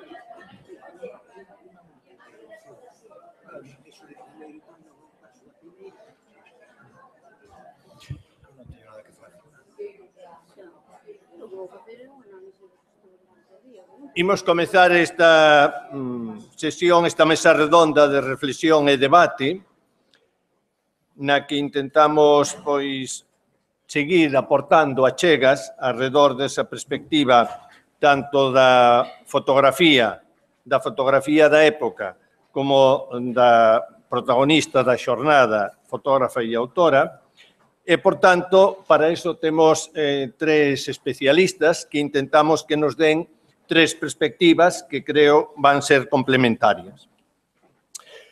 En primeiro lugar, intervirá Roberto Quintero, que ele é fotógrafo, é dunha familia de fotógrafos, é irmão e, por tanto, vai dar esa perspectiva máis da experiencia e da súa especialidade da fotografía publicitaria. De seguido, María Mercedes vai dar unha perspectiva da fotografía en xeral e unha reflexión alrededor da xornada. Ele é fotoperiodista e, por tanto, ten unha visión do fotoperiodismo e participou en diversas experiencias fotográficas. E Víctor, tamén, que ten unha experiencia, ten estudiado a fotografía e, por tanto, dá unha perspectiva máis de análise ou vai nos intentar facer unha aproximación da fotografía da época e de algúns aspectos tamén que creo que nos van servir para esta reflexión nesta tarde de outono. E, sin máis, damos a palabra para comezar a sesión a Roberto. Boas tardes. Funciona? Vale. Vou a falar nos dous idiomas oficiales. Quero dicir que a veces é máis fácil falar en castelán e outras veces é máis fácil falar en galego. Bueno, vale, de acordo. Pisoume un pouco o que eu tiña que dicir, miña irmá. Pero, bueno, vou a ver se completo algo das cousas que dixo. Hai algunhas cousas que quero puntualizar despois, dentro de la vida de mi hermana, de su vida profesional, y la parte técnica que aquí en el borrador que me mandaron, que era como innovador, fotográfico, técnico, pero bueno. Mi hermana siempre tuvo inquietud por los últimos adelantos. Se empezó, antes de que yo me dedicara a esto, cuando estaba estudiando en Vigo, con el día transfer. Era un proceso que daba una calidad extraordinaria, pero complicadísimo, porque había que hacer 3 negativos, con 3 filtros distintos, después había que hacer 3 matrices, había que teñirlas y por registro imprimirlas. Daba unas fotos fantásticas, pero eran muy bien para portadas de revistas, sobre todo norteamericanas, porque eran los que podían pagar ese proceso. Para fotografía de estudio era imposible. Entonces, era muy bonito, se hicieron las diapositivas, quedamos todos maravillados. Hablo del año 57, 58, pero no se pudo llevar a cabo. En el año 61 yo hice el primer cursillo en Amberes de fotografía de laboratorio de color y fue cuando ya en el estudio de Mari montamos el laboratorio y se empezó. Lo que pasa es que aquello iba un poco lento porque yo tenía el enemigo en casa, que era Mari, que pintaba de maravilla. Y cuando a la gente se le ofrecían fotos, se decían en color pintado o color directo. Aquello color directo que era, bueno, pues el que no era pintado. Y la gente, todo el mundo, color pintado. Las fotos las pedían en color, pero pintadas por Mari. No sé si se acordará ella, unos carnavales, se puso enferma y entonces esa fue la ocasión. Y en la ocasión la pintan verde, ¿no? Entonces, a la gente se le ofreció, sí o sí, el que quería fotos en color tenía que ser en color directo, porque ella no estaba no podía pintarlas. Y además aquellos trajes que venían de lunares, de Baralais, pintar todos aquellos lunarcitos en fotos de 18-24, era un trabajo. Y fue cuando realmente empezó la fotografía en color en el estudio de mi hermana a funcionar. Tenía de aquellas muchas complicaciones. La iluminación, no podía tener un contraste muy elevado, en fin, una serie de complicaciones. La gente se quemaba debajo de los focos porque eran exposiciones, películas muy poco sensibles, exposiciones muy prolongadas. Entonces, cuando que viene el segundo salto, decide pasarse a los flashes. Es un sistema totalmente nuevo, pero se pidieron los flashes y cuando vinieron, ese mismo día, por la tarde, arrinconó todos los focos de tungsteno, de luz artificial, de luz incandescente, y se puso ya con los flashes. No se volvieron a usar más. Bueno, sí, quizá 20 años después, haciendo otro tipo de fotos, usó también otra vez la iluminación de tungsteno. Siempre fue así, muy arriesgada. O sea, no le importaba. Se ponía, dice, esto tiene que funcionar, y efectivamente funcionaba. Otro paso importante, que yo también participé porque yo lo había visto en una revista, y que era el proyector de fondos, de forma que tú retratabas una persona delante de un fondo, tú ponías una diapositiva que proyectabas y esa persona salía en el ambiente, salía en el exterior. Sobre todo fue en la época en que se empezó a estilar mucho el reportaje en exteriores, y mi hermana no salía a los exteriores. Alguna boda que se hacía de reportaje, que tenían la suerte, los privilegiados, iba Mari, íbamos 3. Yo usaba la cámara, ella disponía, había la composición y otro ayudante más. Entonces, pues, claro, la gente, muchos ya pues decían, pues hacemos las fotos fuera. Y fue cuando se pensó en esta solución, que era ese proyector. Y esto, pues, lo fuimos a ver a Alemania, a la Fotoquina, una de las ferias, y encontramos efectivamente este proyector que yo había visto que era de la misma casa de la que teníamos los flashes. Y muy bien, vimos unas pruebas que nos enseñaron unos resultados y estupendamente, pero tenía un pequeño problema, era que todas las fotos eran de 3/4 o bustos. No había una sola foto de cuerpo entero. Entonces, ¿qué pasa? Tenían una pantalla, la pantalla era una pantalla especial. Resulta que no tenían pantalla para el suelo, entonces las fotos estaban todas condenadas a ser de 3/4, de busto, de primer plano, con un fondo que tú le quisieras poner. Entonces, buscando por la Fotoquina otros sitios, encontramos otro proyector de fondos que era de una fábrica francesa que no daba la misma calidad que este, pero sí tenía suelo. Entonces, claro, dijimos, ya está, combinamos la pantalla de uno con el suelo del otro. Como la casa estaba muy interesada en la venta, conseguimos que le comprara a los franceses la pantalla del suelo, que después la compraron para muchos más fotógrafos, porque ya aquí los que vendieron en España, todos venían con el suelo.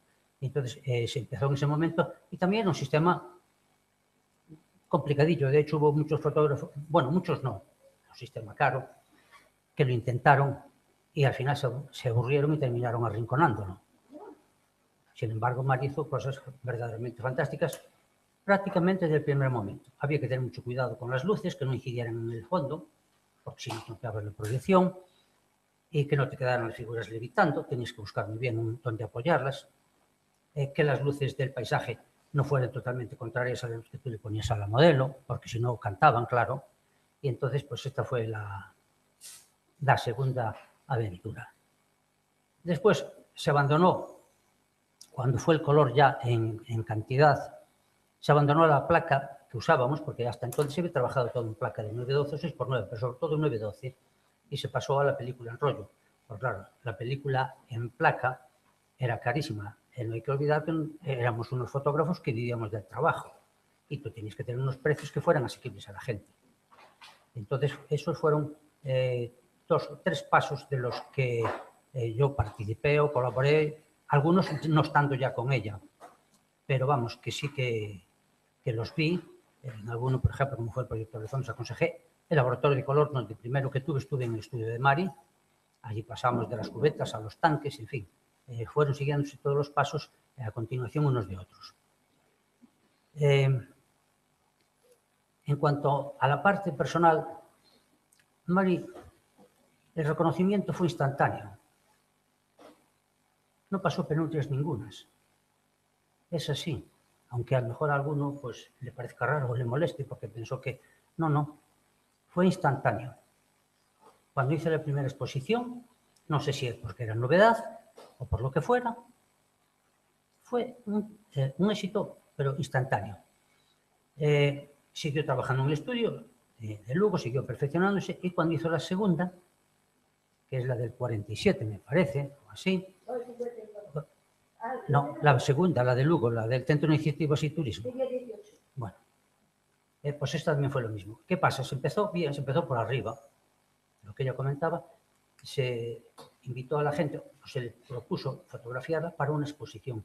Y a todo el mundo nos gusta, ¿bien? Es una cosa de participar en estos eventos y tal, y de aquellas que la sociedad tenía pocas cosas, más todavía. Y cuanto más importante fueras, más te diferenciaras de los otros, todavía mejor. Entonces, ya fue un reconocimiento total el segundo. Y cuando vino para Vigo, lo mismo, porque además para Vigo fue en 2 etapas. Se vino, se hizo una exposición y se empezó por la sardinocracia, que le llaman ahora. Aquella, la High Society de Vigo, pues eran los fabricantes de las conservas y algunos más, los astilleros.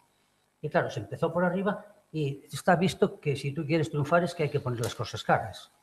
Es una de las mejores maneras, porque la gente pues no puso pega ninguna, pero claro, fueron pues, no sé, 15 o 20 personas las que se fotografiaron para participar en esa exposición. Y entonces, pues igual el reconocimiento fue total y cuando, como iba tan bien, la gente llamaba para hacer fotos, hacer reportajes, fue cuando se decidió montar otro estudio en Vigo. Y efectivamente ahí sí hubo ese bache que comentó Mari, que la gente que se había fotografiado para la exposición, pues no acudió en masa al estudio. Y el resto del personal, resulta que, como había hecho las exposiciones que había hecho y la gente que había salido, pensaban que allí era inasequible hacerse una foto. Entonces la gente no entraba, o entraba poco. Eso fueron ahí un tiempo, duró hasta que la gente pues se dio cuenta que hacían fotos y que eran asequibles, como todo el mundo. Y eso fue el punto que tuvo un poquito más duro, porque el reconocimiento social y profesional lo tuvo siempre. Pero eso fue así desde el primer momento. Hay personas que lo pasan más difícil, tienen que tener un recorrido, pero ella ya trabajando como profesional ya tuvo el reconocimiento, pero prácticamente instantáneo. Voy a acabar, porque lo breve ya sabemos. Hay una cosa que no contó, que cuando dice que fueron para Francia, ella está hoy aquí y yo más todavía por un despiste, porque resulta que se subieron al tren en Madrid para ir para Barcelona y cuando iban en el tren ya a medio camino, pues iba cargado de mujeres y niños. Bueno, mi madre iba allí con su hija, pues una más entre tantas. Empezaron a hablar cuando llegan allí, cuando cojamos el barco, cuando nos lleven, cuando tal. Y cuando lleguemos allá, ya verás, los niños al colegio y tal. Y mi madre dijo, pero bueno, ¿a dónde vamos? Iban camino de Valencia para embarcar a Rusia. Bueno, pues entonces, claro, cuando ella preguntó, se aclaró la cosa y como pudieron, me parece que fue en Zaragoza, se bajaron y cogieron otro tren para la frontera catalana y llegaron a Barcelona. Pero vamos, si llegan a seguir en ese tren, iban como los borregos hubieran entrado en Valencia con todo el mundo en el barco y, en fin, bueno, claro, yo no estaría aquí. Yo sí, me gustaría de bailarina rusa o de ingeniero, pero vamos, de fotógrafo no creo que coincidiera. Esa fue la verdad. En el estudio, el trabajo estaba, bueno, quiero aclarar, ya no es por molestar, pero es para puntualizar. Había hombres, bueno, o nenos. Estaba Pepito, que era el retocador, estaba Alfonso, que estaba en el laboratorio, estaba Fernando, que era el retocador, estaba yo, que ayudaba, estaba Antonio, o sea que ya veis. Pero bueno, un momento que éramos, yo no sé si éramos 10 o 11, algunos estaban de media jornada, pero los otros, de media jornada me parece que había uno, pero hubo un momento que estábamos casi 50-50. O sea que eso hay que puntualizar porque es así, además, durante bastantes años. Después de que yo me marché en el 70, sí que ya la cosa ya fue bajando y al final quedó todo, quedaron mujeres todas. Quedaron todas las mujeres. Pero al principio sí hubo, sí, en el laboratorio estuvo mucho tiempo, Alfonso estuvo, Fernando de retocadores, Pallín estuvo hasta los años 70, 72, en fin, no sé qué quede eso ahí. Vale. Bueno,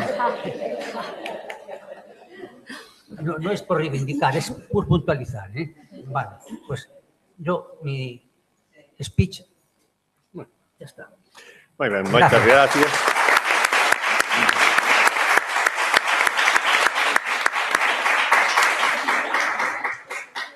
Moitas gracias por eses recordos e esas apreciacións sobre a historia técnica da fotografía e historias tamén persoais.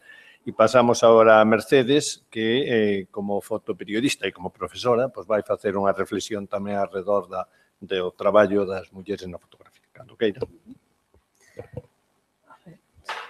E o cable corto. Igual o outro seguro que dá máis, ou este. Vale, os dous. Xa está.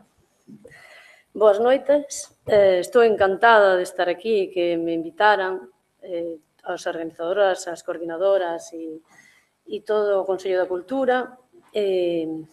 Pareceme que é superinteresante, ou foi superinteresante facer estas xornadas sobre a muller e a fotografía, como eu lle chamo, cando lle decía a xente que iba a participar nunha xornada, eu decía muller e fotografía, e facéndolle unha homenaxe moi grande a Mari Quintero, e ademais miña tocalla, chamámonos Mari. Pola mañán, a presentación da súa filla foi emocionante, foi, a verdad, maravilloso, foi un caramelo ao principio, pero despois, a outra parte foi así a realidade das nosas alumnas, das nosas mulleres fotógrafas, que neste momento, vendo todo o que foron presentando, tanto Natalia como Rosa, Xisela e Nerea, pois está difícil para traballar no que lle gusta, que é a fotografía. Pero, seguindo o exemplo de Mari, pois de Mari Quintero, eu creo que todo se consigue. Decaendo, pero volvendo a levantarse, collendo impulso para coller carreira, non para ir para atrás, sino para continuar. Esforzándose e, ao final, todo se consigue. Eu que lle digo ás miñas alumnas e aos meus alumnos que esforzándose todo se consigue. A pregunta de principio de curso case sempre é a mesma, non sei se lle pasa a Rosa e a outros compañeiros, pero e isto ten salida? Esta especialidade ten salida? Que vamos a decir? Pois sí, hai que esforzarse e ao final, cando se fan as cousas que o dixo Mari, algo que lle gusta, cando facemos as cousas que nos gustan, algo que nos gusta, ao final conseguimos traballar en eso que nos gusta. Ben, empezamos... Eu quero facer un análisis que fai 3 anos. Eu non traio así moito preparado, algo, sí, bastante, pero non así unha cousa, fui intentando facer así, hilvanando, con retaliños que fui collendo de todo o que fostes falando. Bueno, cheguei a algunhas conclusións, ou mellor vos chegastes a algunhas conclusións e fixéstenos chegar a algunhas conclusións con todo o que vos fostes analizando. Eu fai 3 anos empecei a tese. Abandonei, non? Porque me agobiei un pouco, porque prefiero traballar, facer investigación sobre a muller e a fotografía pola miña conta, sin ter que facelo acabar dentro de 5 anos. Pero empecé primeiro facendo o meu título da miña tese era a evolución da técnica fotográfica en Galicia desde os principios hasta a metade do século XX. E empecé a entrevistar a fotógrafos.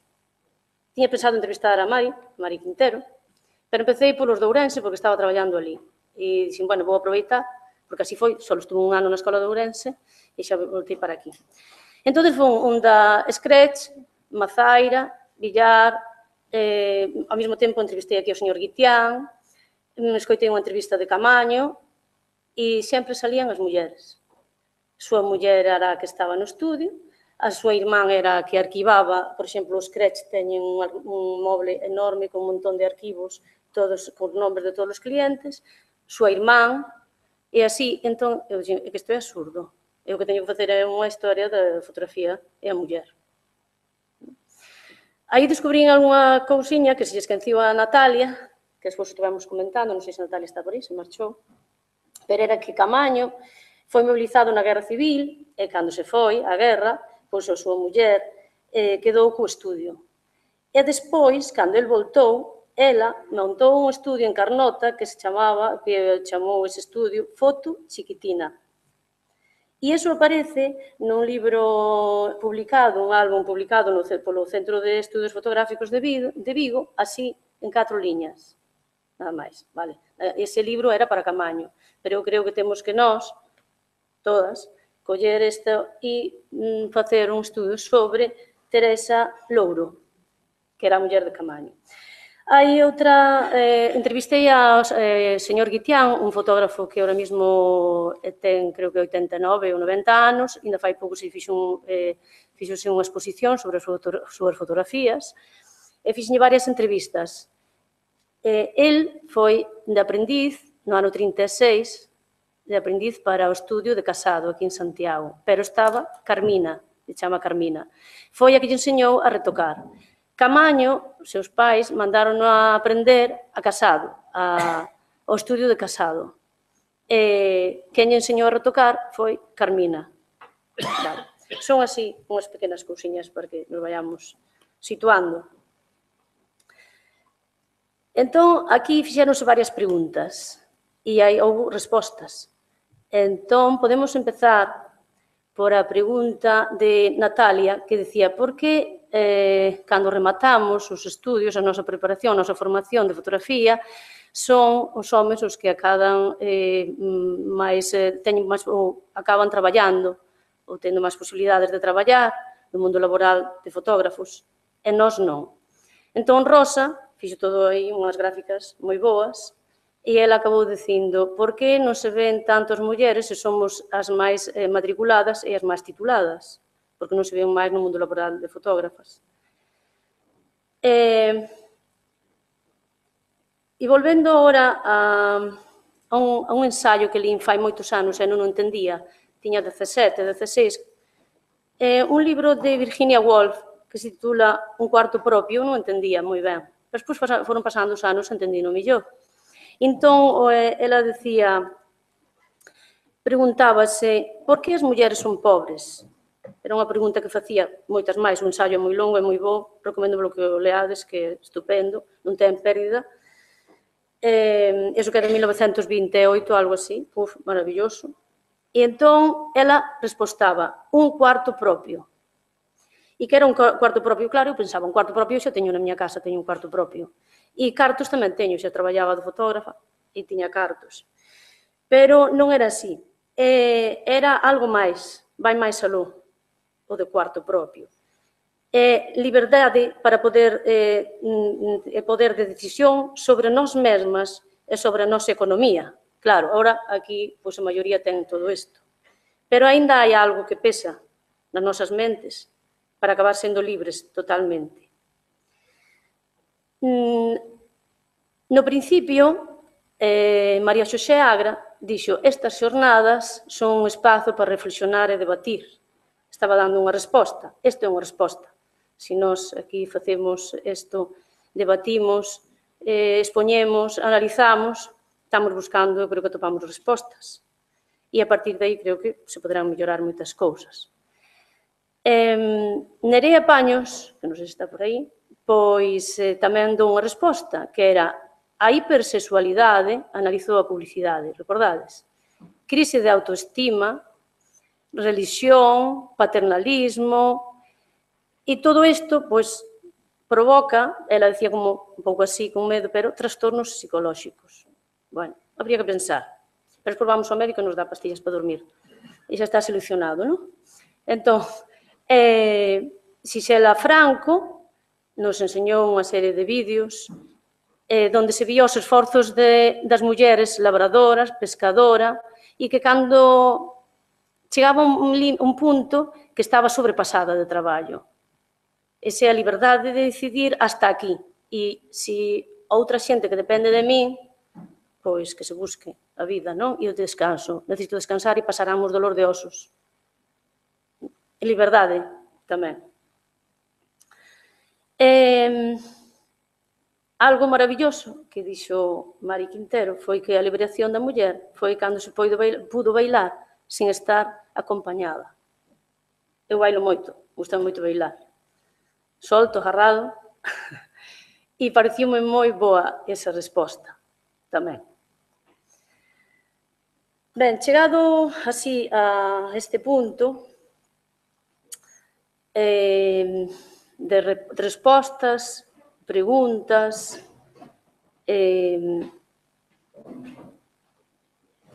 pois eu creo que teríamos que seguir facendo estas xornadas. Creo que deberían quedar institucionalizado xornada de Mari Quintero. Eu creo que se debería facer cada ano, cada 2 anos, máis ou menos. Eu creo que seguirían saindo respostas, preguntas. Tamén necesitamos, eu creo que se necesitaría unha axuda, de alguna maneira, desde as institucións para investigar e para buscar respostas desde nós, desde as mulleres, pero con axuda. Axuda, claro, cal é? A económica, que é a que se está recortando. E, sobre todo, nós que estamos ao final da cola. Pois creo que nada máis. Eu atopei moitas respostas. Para min, Mari Quintero coñecía, pero pouco. É unha muller maravillosa. Ten unha forza aínda con esta edad como sería antes. E nada máis. Hasta aquí.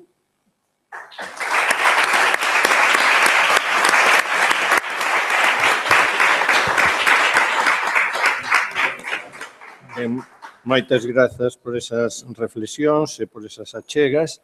E agora, para rematar esta primeira quenda de intervencións, Víctor Vaqueiro fainos unha aproximación tamén a algunhas cuestións da fotografía na época.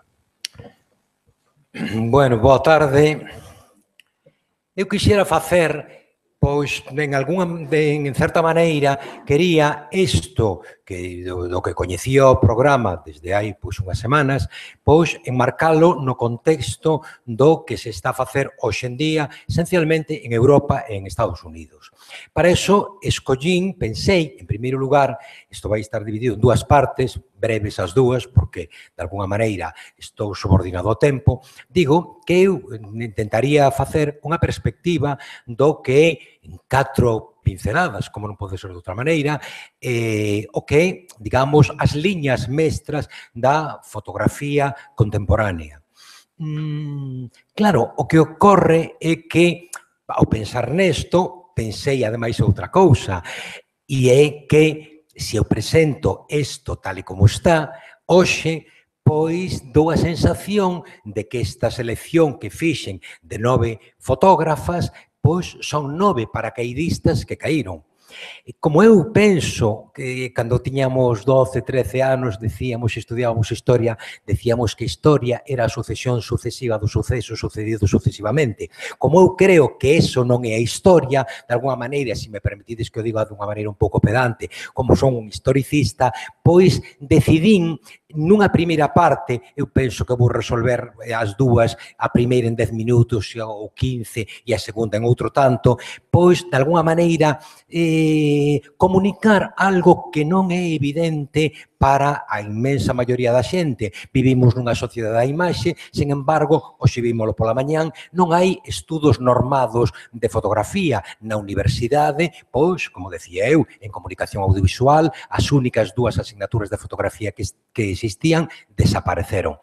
E entón, pois, de alguna maneira, intentarei reconstruir en 10 minutos, pois, esa historia da fotografía que nos leva desde o ano 1826, primeira fotografía documentada, os tellados de París, autor Niepce, isto os anos 70, que é onde se produce a última inflexión da fotografía. Quero dicer con isto que a fotografía, todo o mundo ten claro que a historia da arte se periodiza e a xente sabe pois que aquilo é románico, aquilo é gótico, aquilo é neoclásico e o outro é barroco.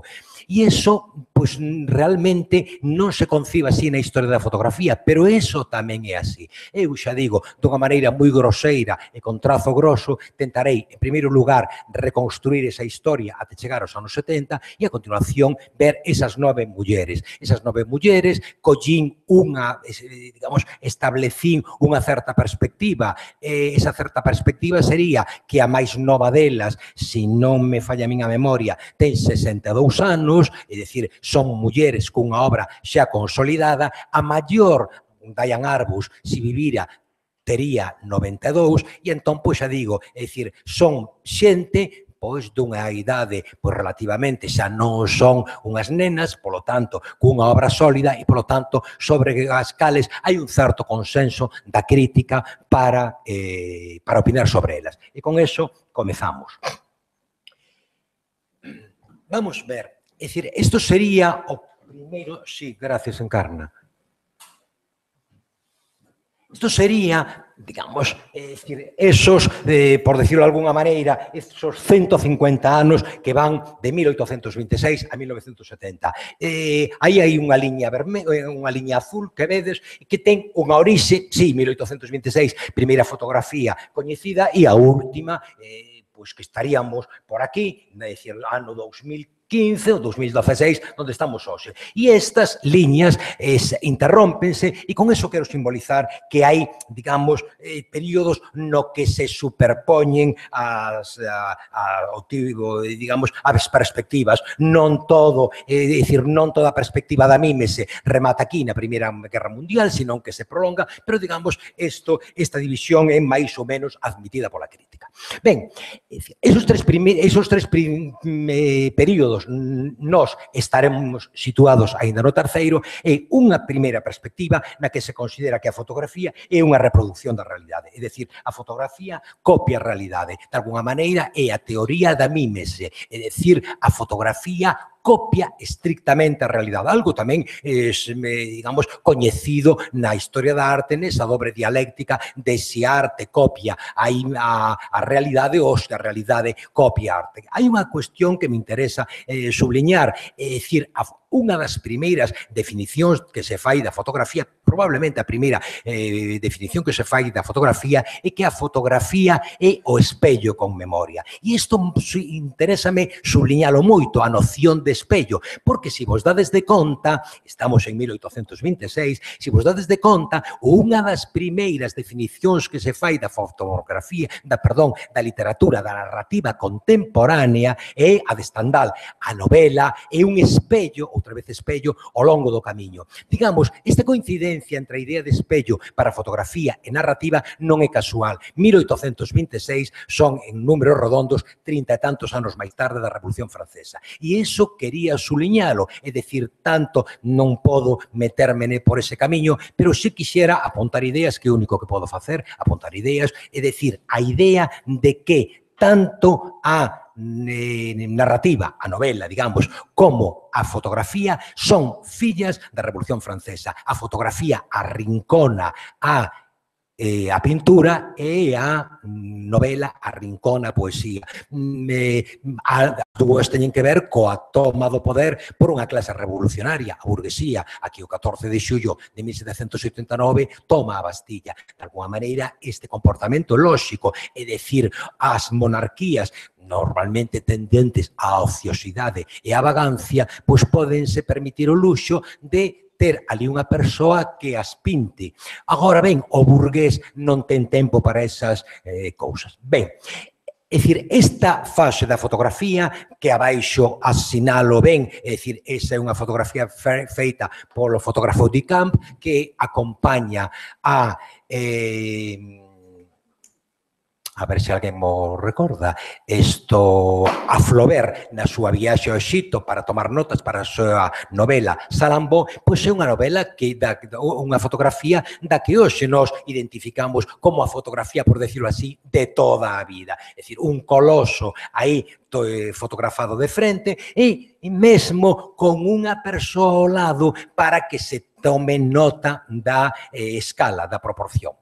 A segunda fotografía, o segundo período comeza aproximadamente nos anos que preceden, que están ou que seguen inmediatamente a Guerra Mundial, República de Weimar en Alemania, etc. E é a fotografía como transformación da realidade. A fotografía xa se considera que non copia a realidade, senón que a transforma, que a interpreta.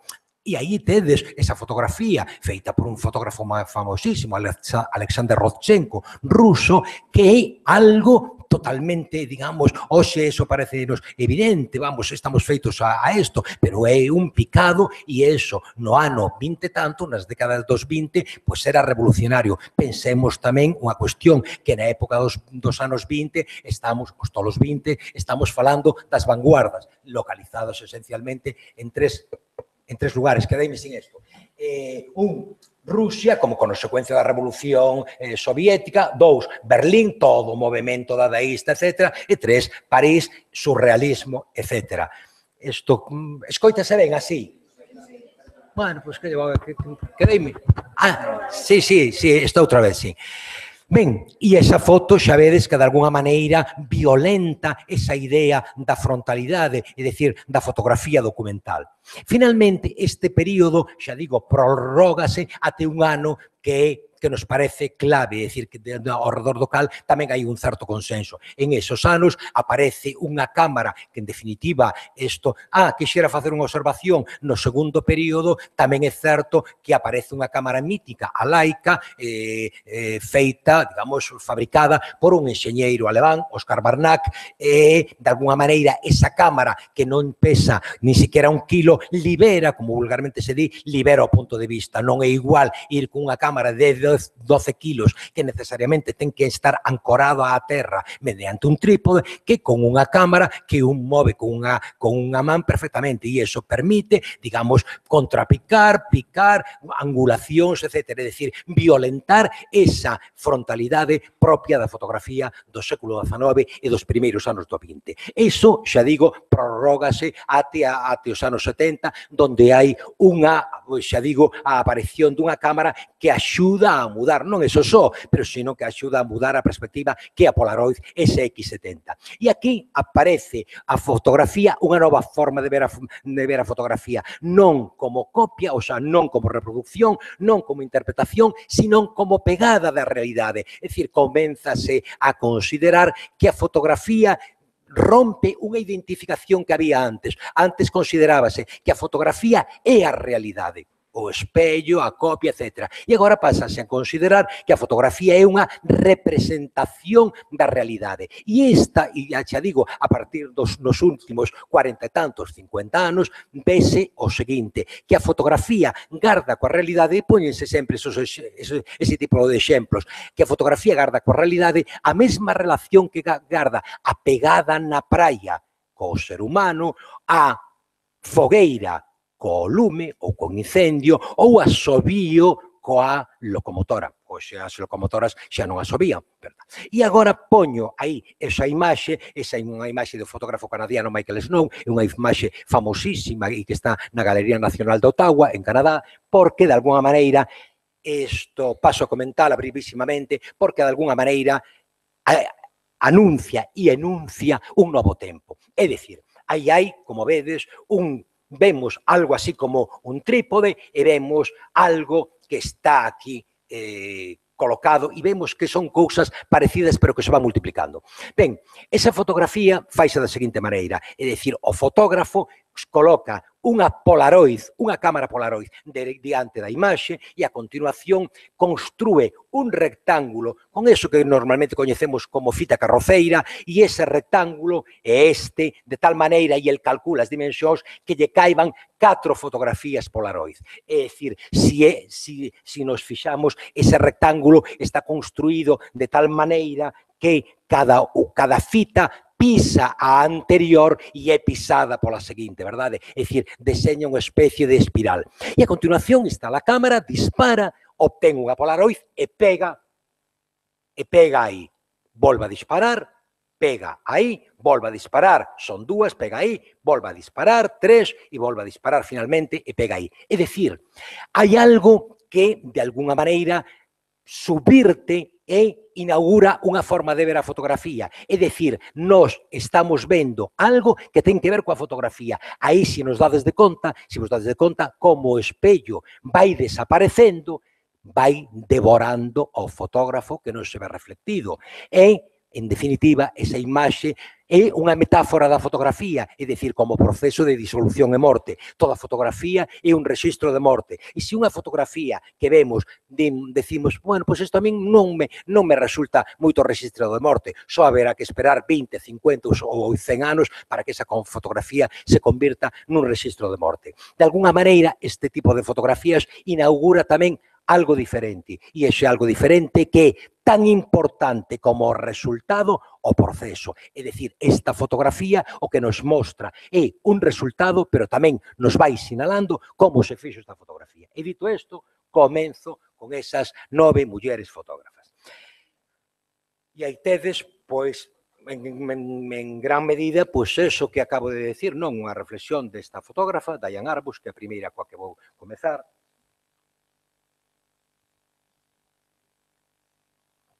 E é que o tema, volvemos a esa idea, é tan importante ou máis que a fotografía, a partir destos anos, vai desaparecer, e en eso a fotografía achégase, pois, poñamos por caso, a poesía ou este tipo de cousas, vai desaparecer a idea da fotografía individual para converterse no proxecto fotográfico. É dicir, unha persoa que faga fotografía vai concebir o seu traballo fotográfico igual que unha persoa que fai poesía, un libro. Colle un tema determinado, a liberdade, o amor, a soidade, e escribe 20, 30 ou 50 poemas. E a persoa que vai fotografía vai coller ese tema e vai facer un grupo de poemas xirando todos ao redor do mesmo tema. Vou comenzar precisamente con Diane Arbus, e unha fotógrafa que xa digo, aí vedes, nace no 23 e suicídase no ano 71. Unha persoa que vive, pois que en definitiva a súa fotografía mostra algo do que estou dicindo. É unha fotógrafa que se dedica esencialmente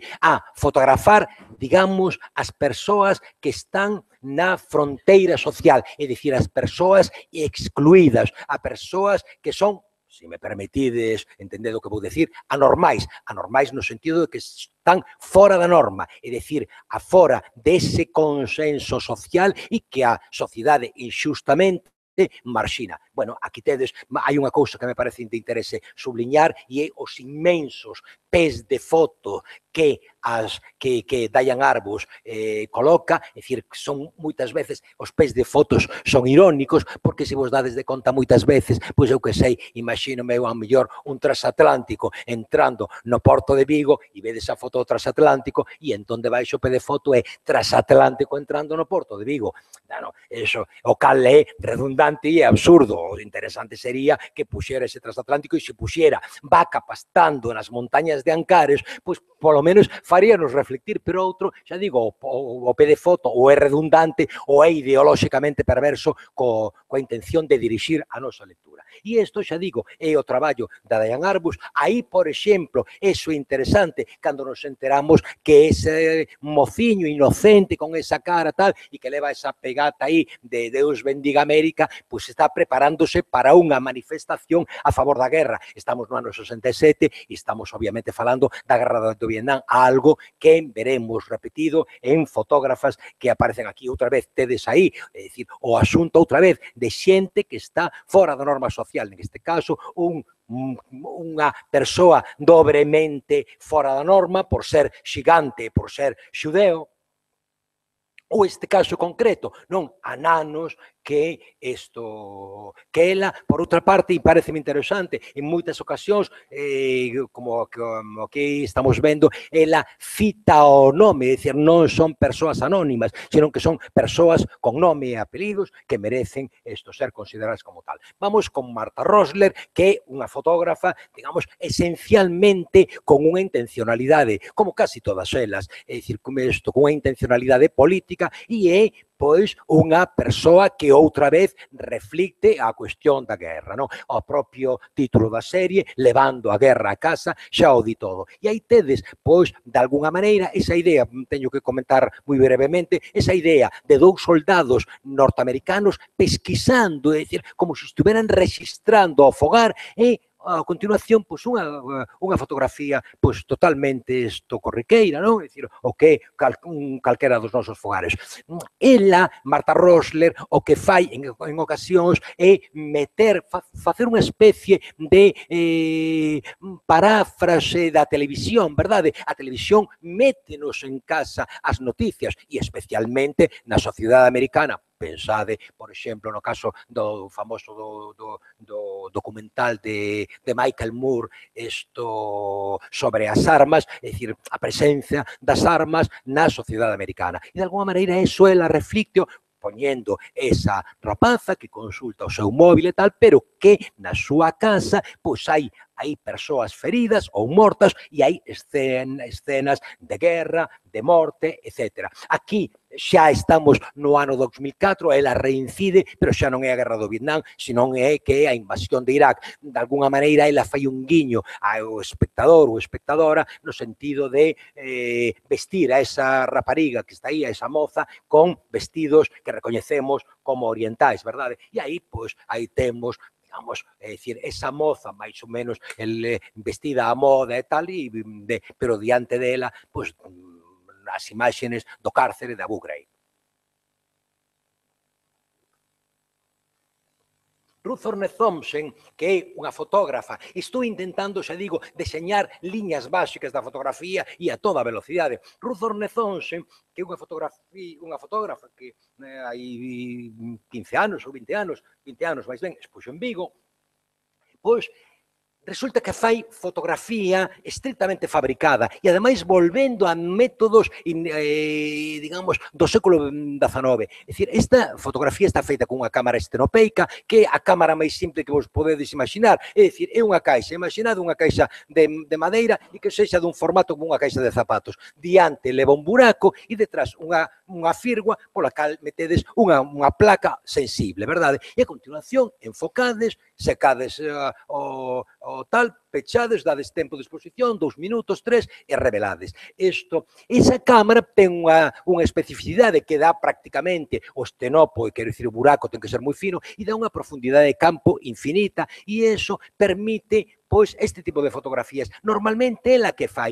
Pois ela instálase diante dunha paisaxe, vese claramente nesta imaxe, por exemplo, entón, pois, unha fotografía da Torre de Pisa recortada, ela fai branco e negro, entón a cor óbviase, entón, pois, isto non fai falta viaxar a Pisa para saber que ao pé da torre, pois, hai o batisterio e esta cousa, e entón, eso, de alguna maneira, pois, subvirte a realidade, en gran medida, o proceso constante é de subversión da realidade, non? E entón, pois, vemos aí esa torre, pois, situada nunha especie de deserto, e o título desta serie, todas son da mesma serie, chámase Expedicións, no sentido, teñen todas, obviamente, con esta perspectiva, un carácter moi onírico, e de alguna maneira remite ao mundo dos soños e a este tipo de cousas. Debo decir así, do meu punto de vista, que hoxe a fotografía verdadeiramente obedece a 3 grandes liñas. Por unha parte, a semiótica, por outra parte, a psicoanálise e, finalmente, pois, a aportación feminista que é clave, digamos, sobre todo das feministas norteamericanas, nos últimos 30 ou 40 anos. Barbara Kruger, que é unha fotógrafa que ven da publicidade, xa se lle nota, normalmente reutiliza fotografías, é dicir, ela non é fotógrafa, senón que practica eso que chamamos, non falta explicar a palabra porque está moi clara, apropiacionismo, é dicir, ela colle unha fotografía e o que si fai é meter unhas frases, normalmente desta categoría, sempre con pronomes, ti, eu, nós, que violentan e que elaboran o sentido da frase, non? O seu discurso vai moito nesta liña, e vai moito na liña de a túa felicidade é a miña desgraza, o teu prazer é a miña dor, é dicir, confrontando este tipo de mensaxes que tal, e aí, bueno, pois, en gran medida, isto verémolo despois reflectido no caso dunha fotógrafa francesa, Sophie Calle, debe ser isto, filla de condescendencia española, que que de alguna maneira mostra esta idea, é dicir, a de o corpo como campo de batalla, algo que veremos na última fotógrafa que presentamos hoxe, Cindy Sherman, é dicir, como ela, a través do autorretrato, reflicte gran parte da problemática social. Ben, aí, outra vez, non? É dicir, sempre collendo unha mensaxe normalmente xornalística ou dunha revista e retorcéndolle o significado, eso, e no sentido de que non precisamos heróis ou o que sexa. E aquí está o que vos digo, ese sempre a miña, a túa, todo ese discurso articulado sobre pronomes. Hoxe, pola mañán, pero penso que xa non está aquí,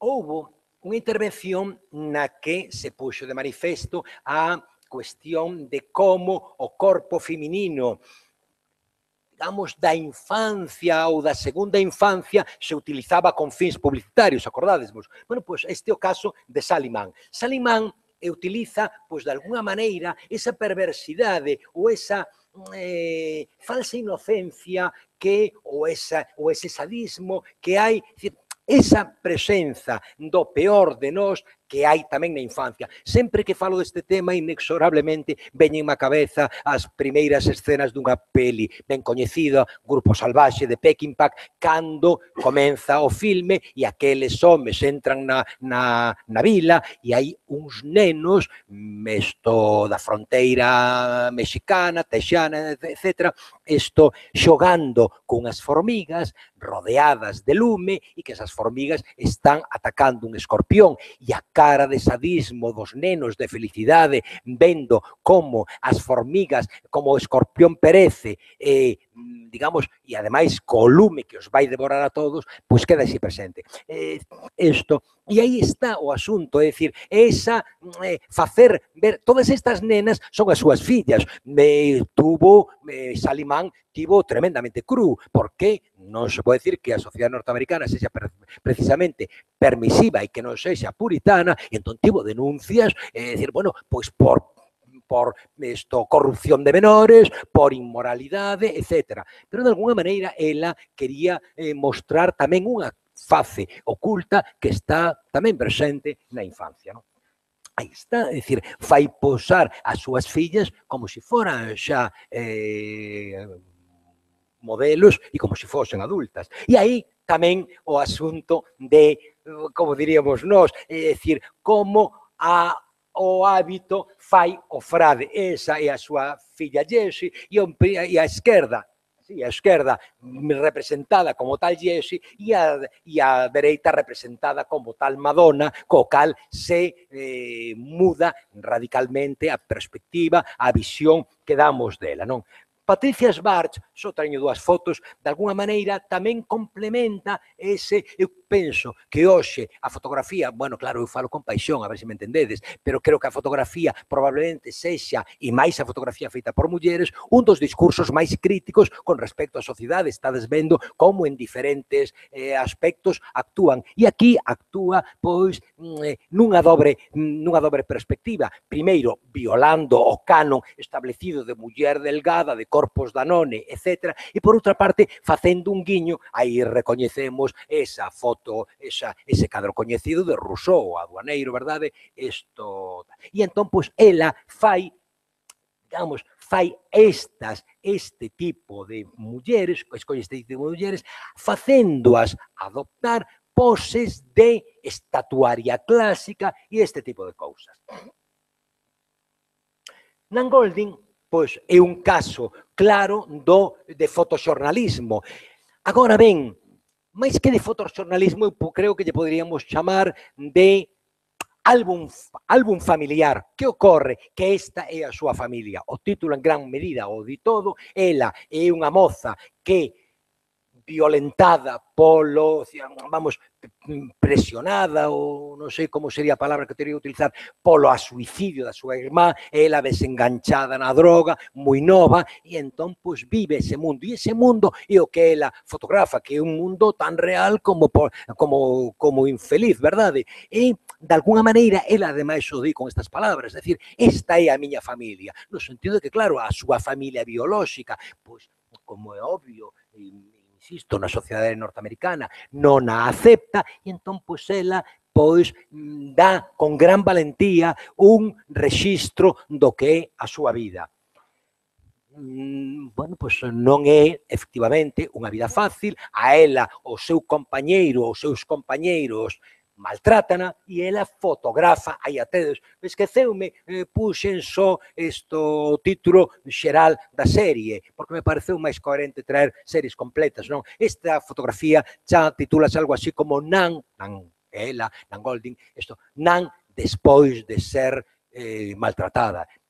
E esta fotografía que se chama algo así como hematoma con forma de corazón. Nos diríamos algo así como hai amores que matan, verdade? É dicir, esa frase tan repetida frente a constantes malos tratos e o argumento de machista de no, e que eu a quero moito, pero se me vai a man. Bueno, e finalmente, bueno, quedanme dúas, é dicir, isto é unha fotografía de Sofía Calle moi na liña dun discurso, interésame máis isto, trouxen esencialmente isto, porque a fotografía cada vez máis desconfía da capacidade de transmitir correctamente a realidade e, polo tanto, bota a man, e cada vez máis, a textos escritos. E así presenta, tendo en conta que cada fotografía desas é dun tamaño 60 por 80, o sea que estamos falando 8 por 5, 4 metros, e está cortada, 4 metros por 6 por 4, 24, por 2, 40. Hoxe hai fotografías, hai un fotógrafo alemán, Andreas Gursky, que presenta fotografías de 5 por 8 metros, é dicir, de grandes formatos, non? Pero, de alguna maneira, interésame isto, en primeiro lugar, porque son unha serie de fotografías, é dicir, hai, como se dixéramos, unha aspiración cinematográfica, e, ao mesmo tempo, hai texto que intenta explicar digamos, eso, que intenta interactuar eso. E aí tedes, pois, ela, un mozo e despois unha reflexión, non se ve nada ben, pero é unha reflexión sobre ela, sobre o tipo de homes que lle gustan, e de alguna maneira, xa digo, frente a este trío que está aí, pois resulta que nós, ao ver as fotos, reinterpretamos o texto e coa lectura do texto fainos reinterpretar as fotos. E aquí acabo con Cindy Sherman, probablemente a obra, do meu punto de vista, a obra máis coherente ou unha das obras máis coherentes que hai na fotografía contemporánea, é unha moza que nace, eu penso que Cindy Sherman nace no 54, o sea que esta fotografía é cando ten 21 anos, e ela leva, bueno, pois desde estes anos, en 75, leva 40 anos facendo única e exclusivamente autorretrato. Que ocorre? Que, de alguna maneira, ela xoga un papel, e ese papel calé a asentar sobre o seu propio corpo os roles sociais que a contorna fai xogar á muller. Entón, pois, ela vai desenvolvendo diferentes roles, aquí o tedes, bueno, e con unha capacidade transformadora, transformista, digamos, inmensa. Aí tedes unha foto do ano 76, que aparece ela como adolescente, e unha foto tamén do ano 76, bueno, pois, como muller negra, tamén está aquí a análise das contradicións raciais da sociedade americana, etc. E ela, en gran medida, pois, supón leva á práctica ao longo de 40 anos ese discurso que vimos antes na imaxe de Bárbara Kruger de o teu corpo é un campo de batalla. Aquí está como muller, digamos, asasinada, supoñemos, probablemente violada previamente, etc. Aí a tedes, digamos, nunha serie que hai todas as súas fotografías son sen título e un número, vai numerando estrictamente. O que pasa é que, digamos, hai series que se subdividen, estou terminando, e entón, pois, aquí hai unha serie longuísima de fotografías que reproducen a historia da arte, na cale ela pois vai xogando diferentes papeles ao longo da mesma. Aquí é unha fotografía, vedes que pesada esa fotografía, que pernas máis grosas que non son así as delas, pero ela utiliza próteses e unha crítica á moda, outra vez, e fai, e en vez desa moda etérea de chica, decíamos antes, Danone, pois non unha cousa pesada, etc. Hai unha outra serie dedicada aos relatos, o relato maravilloso, os contos de fadas, e hai algo moi presente nela, as próteses, neste caso mamarias, ou de outro tipo, no sentido de que enuncia algo, sempre a fotografía enunciando unha presenza e unha ausencia, donde hai unha prótese e que antes houve unha ferida, verdade? E termino aquí, pois, con unha serie de fotografías, sempre ela, ainda que parece increíble, ela é sempre Cindy Sherman. Isto sobre a crítica ao Hollywood, etc. Se vos dades de conta, volvo un momento atrás, nesa fotografía, tanto en esta fotografía como na anterior, aí con moita máis claridade, vese claramente o cable disparador que ela ten na man, un neumático destos para disparar e facer outro retrato. E aquí, xa digo, a toda velocidade e coas presas tal, remato a miña.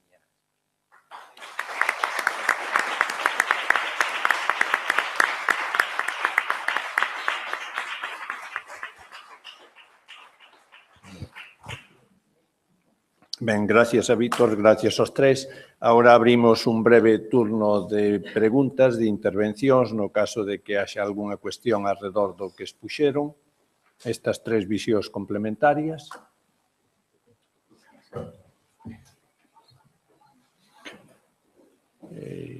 Ben, eu fago unha pregunta entón moi breve, lles agradecería que respostaran, pero creo que falando de fotografía, falando da muller, a muller e a foto, e falando do futuro, pois unha das cuestións que se nos plantea sempre é a profesionalización, o futuro, e gustaríame que os tres pois, que dixeran un pouco cal é a súa visión no momento no que todos nos consideramos fotógrafos de móvil, como se dixo antes, pois cal é o futuro da fotografía e a fotografía profesional.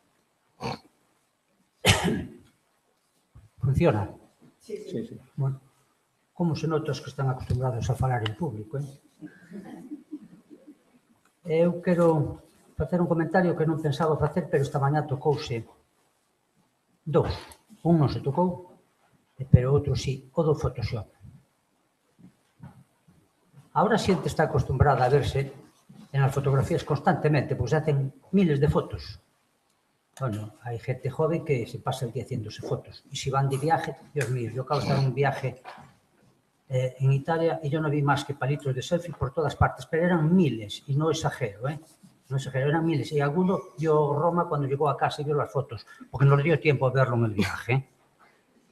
Entonces, en la época, hace 50 o 60 años, hay que darse cuenta que es un mundo distinto. Esto va para los jóvenes que están estudiando fotografía. No sé si alguno se va a dedicar a la fotografía de retrato, estudio. Es un mundo completamente distinto al de la fotografía creativa en la que tú retratas lo que quieres, como quieres y los pones o no los pones. Es un mundo completamente distinto. Nosotros hacemos fotos por encargo.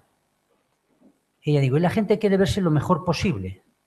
Hoy quizás acepten fotos porque la gente está tan acostumbrada a verse en fotos que admiten fotos que hace 20 años no hubieran admitido. En el estudio de mi hermana pasaba una cosa muy graciosa. Eran muchas chicas... no quiero que me retoque mucho, que no me retoque, yo quiero las fotos sin retocar. Bueno, después de varias veces con esta cantinela, le dije a Mario, vamos a hacer dos fotos de la misma persona, una la retocamos y otra no la retocamos.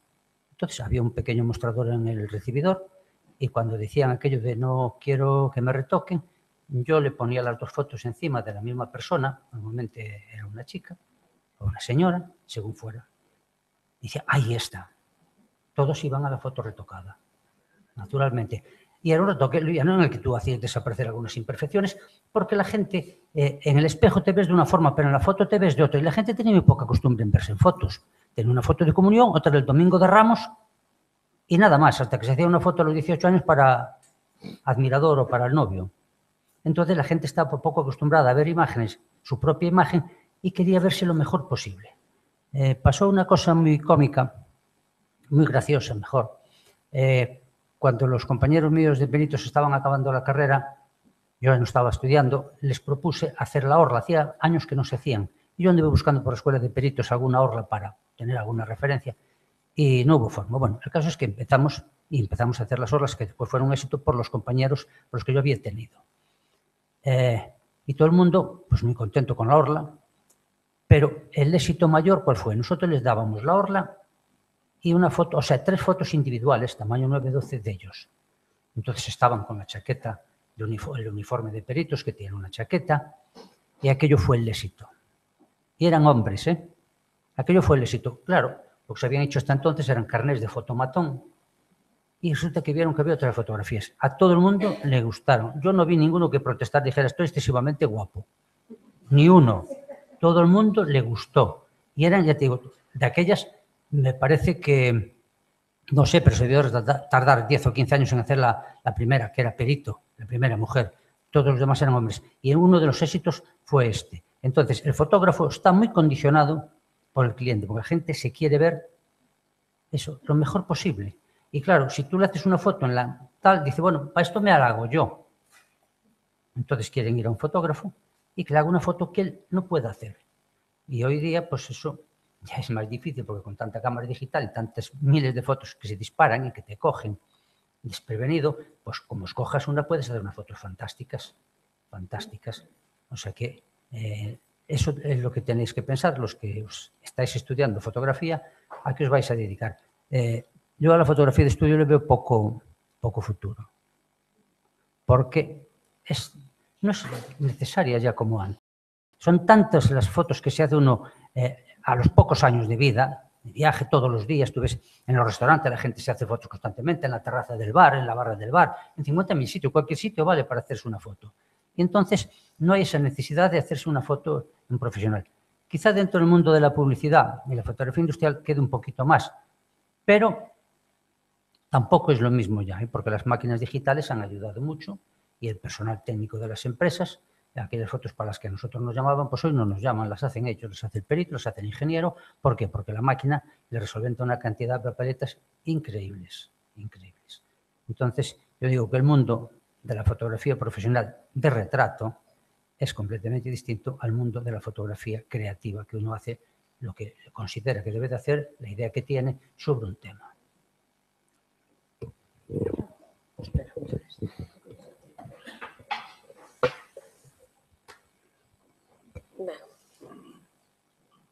O futuro da fotografía era algo así, non? O que nos propoñías.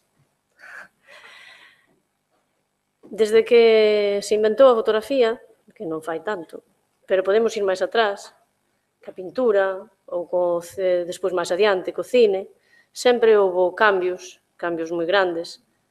Acaba de se producir agora un cambio moi grande de analóxico a digital, de cámaras que levamos no bolsillo, todos os móviles teñen cámara, todos facemos fotografías, pero creo que iso non debe asustar a xente que se quere dedicar profesionalmente, pois a facer retrato, fotografía social, bodas, bautizos, comunións, que calquer outro tipo de publicidade. Eu creo que iso non debe asustar, porque hai unha profesionalidade, hai unha aprendizaxe, hai unha técnica, hai unha visión e tamén un ver diferente.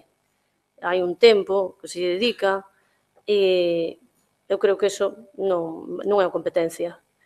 En canto a fotografía de autor ou autora, fotografía pois que para colgar nunha sala ou así, pois é igual, para min é o mesmo. Dicir, non se acaba ou non se vai acabar o de facer fotografías creativas ou porque todo o mundo teñamos móvil e todo o mundo fagamos fotografías.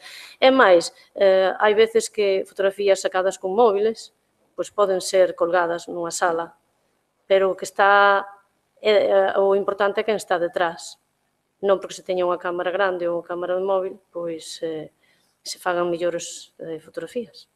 Entón, pois todas e todos para diante, todas tamén. Bueno, todas. Coxera todas. E nada máis. Bueno, pregúntanos, Xosé, que cal é o futuro da fotografía. Xa sabedes aquilo que decía Mark Twain, é difícil facer prediccións, sobre todo as que se refiren ao futuro. Entón, pois claro, quero decir, aquí eu penso que a cuestión está en algo clave, como definimos a fotografía. Entón, hoxe, aínda, pero sospeito que non por demasiado tempo, cando digo non por demasiado tempo, quero decir, a mellor unhas cantas décadas, digo que depende como definamos. Si seguimos creendo, como no século XIX, que a fotografía debe ser reflexo da realidade, o meu alumnado decía máis veces, preguntaban eso en segundo, en cuarto xa non o preguntaban, decían, vamos ver, é que non é ético modificar unha fotografía. E entón preguntaba eu, unha fotografía é arte? Por suposto que é. Bueno, pois entón mira, vamos ver, por que non me preguntas se é ético que Van Gogh pinte aqueles xirasois ou que Cézanne pinte aqueles paisaxes con perspectiva? Aquilo xa non é a realidade. Por que non me preguntas se é ético que as señoritas da Viñón non foxen aquilo?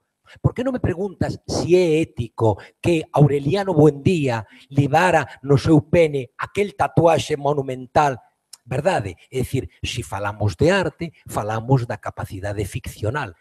Falamos, Ruth Zornezón, falamos da capacidade de inventar, digamos, horizontes, de inventar novas situacións e de inventar tal. Entón, se te queres quedar coa fotografía como eso que está aí para reproducir, adiante. Se crees que esencialmente a fotografía, eu penso que vai polo sentido que hoxe vemos aquí, que é constantemente creación de ficcións, pois eso é outra cousa.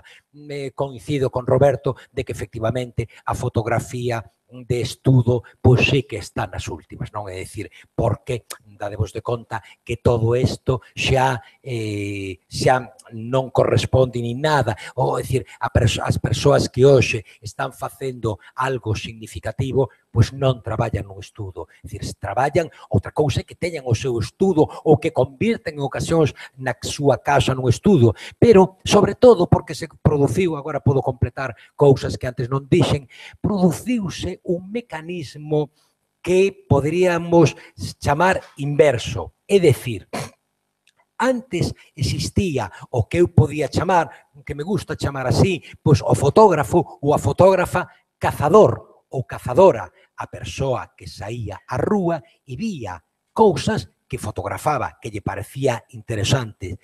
E hoxe é ao revés, é dicir, a persoa que di, eu quero falar sobre a liberdade ou sobre o amor, sobre o sexo ou sobre a vinganza. E entón vou fabricar realidades para fotografalas. É dicir, fabrícanse cousas que só teñen por función seren fotografadas. Esa cousa fabrícase, fotográfase e a continuación desmantélase. E iso proxecta cousas interiores, é dicir, dores interiores, soños, o caso, como digo, de Ruth Zornezón, é obvio, verdade? Entón, en función de que tipo de fotografía escollamos, pois escollemos. Agora, para min, a cuestión de se esa fotografía é digital ou non o é, aborrezo o termo analóxica, porque non é analóxica, é unha fotografía, en todo caso, de base fotoquímica, pero analóxica son as dúas, no sentido de que son un análogo, que diría Platón, da realidade. Entón, según definamos o que entendemos por fotografía, bueno, pois deitarémonos cara a un lugar ou cara a outro. Ben, pois moitas gracias. Até aquí estas tres exposicións complementarias e agora o que sí lles agradecería é que seguiran porque ahora mismo vaise proceder, as coordinadoras van proceder á clausura e logo veremos a exposición. E agradecemos aos intervintes, a intervinte e os intervintes, creo que os tres que merecen un forte aplauso.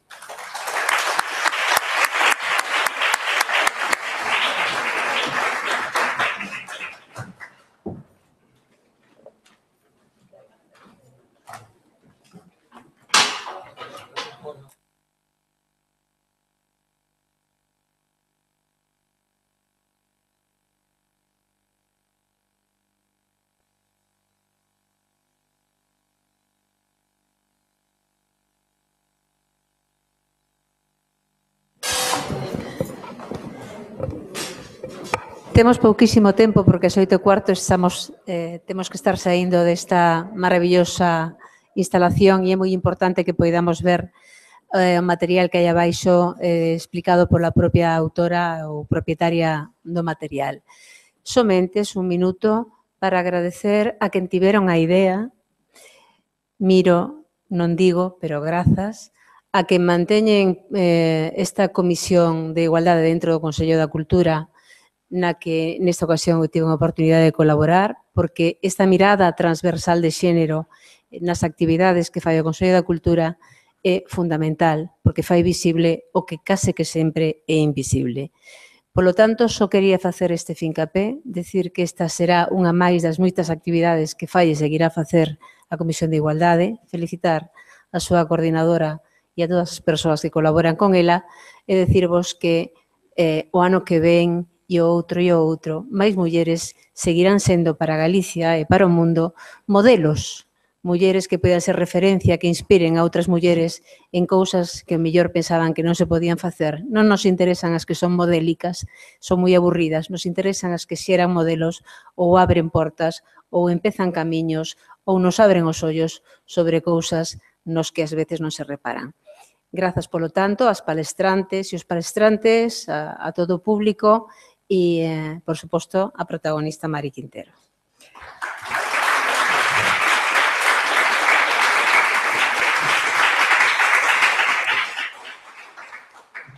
Efectivamente, os momentos de recapitulación sempre son os mellores, porque decir grazas, grazas, grazas.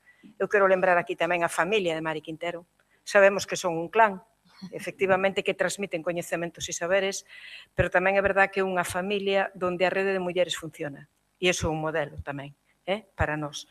Pero antes de proceder á clausura total, porque tamén temos unha sorpresa para Mari e para a súa familia que se van aos Xacumbraos, e, polo tanto, para que ali, na tranquilidade, reflexionen sobre algunhas cousas, nós tamén temos unha sorpresa para ti, Mari, pero antes de nada quería, en nome da Comisión de Igualdade, desvelar o ano da muller, a muller ca que vamos a traballar no ano que ven, e na Comisión de Igualdade, non sei o que nos ocurre, pero abrimos vía sempre.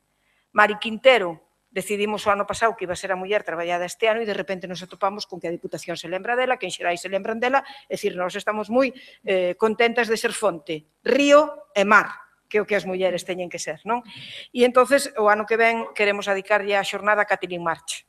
Kathleen March é unha muller que traballou moitísimo por Galiza e polo que fixeron as súas mulleres no campo da literatura, da lingua, etc. E a cal é a nosa sorpresa que cando nós xa pensáramos en Kathleen March, pois a Xunta de Galicia concedei un dos Premios Nacionais de Cultura que se otorgan, co cual estamos contentísimas de ser de novo fonte, río e mar, que abre para mulleres, e vamos a seguir así sempre que podamos.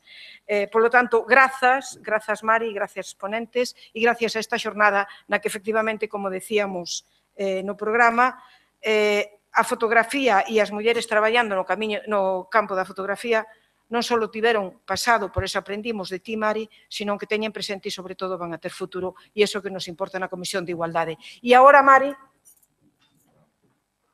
sabemos que Melide representou muchísimo para que sí, e, por lo tanto, claro, non íbamos a ver Melide, porque é comunicable, pero sí que traemos fotos. A galería, te traemos fotos para que vean y mañana... Sí. Sí, vivo. Aquí.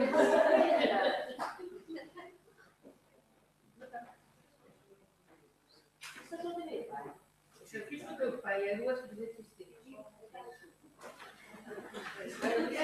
Você, claro, se pode ver isto, pero que sorpresa por cualquier época. Entonces, ponemos los capturados. Las entidades y unidades a mí, para que se mueva cada aquí de capturados.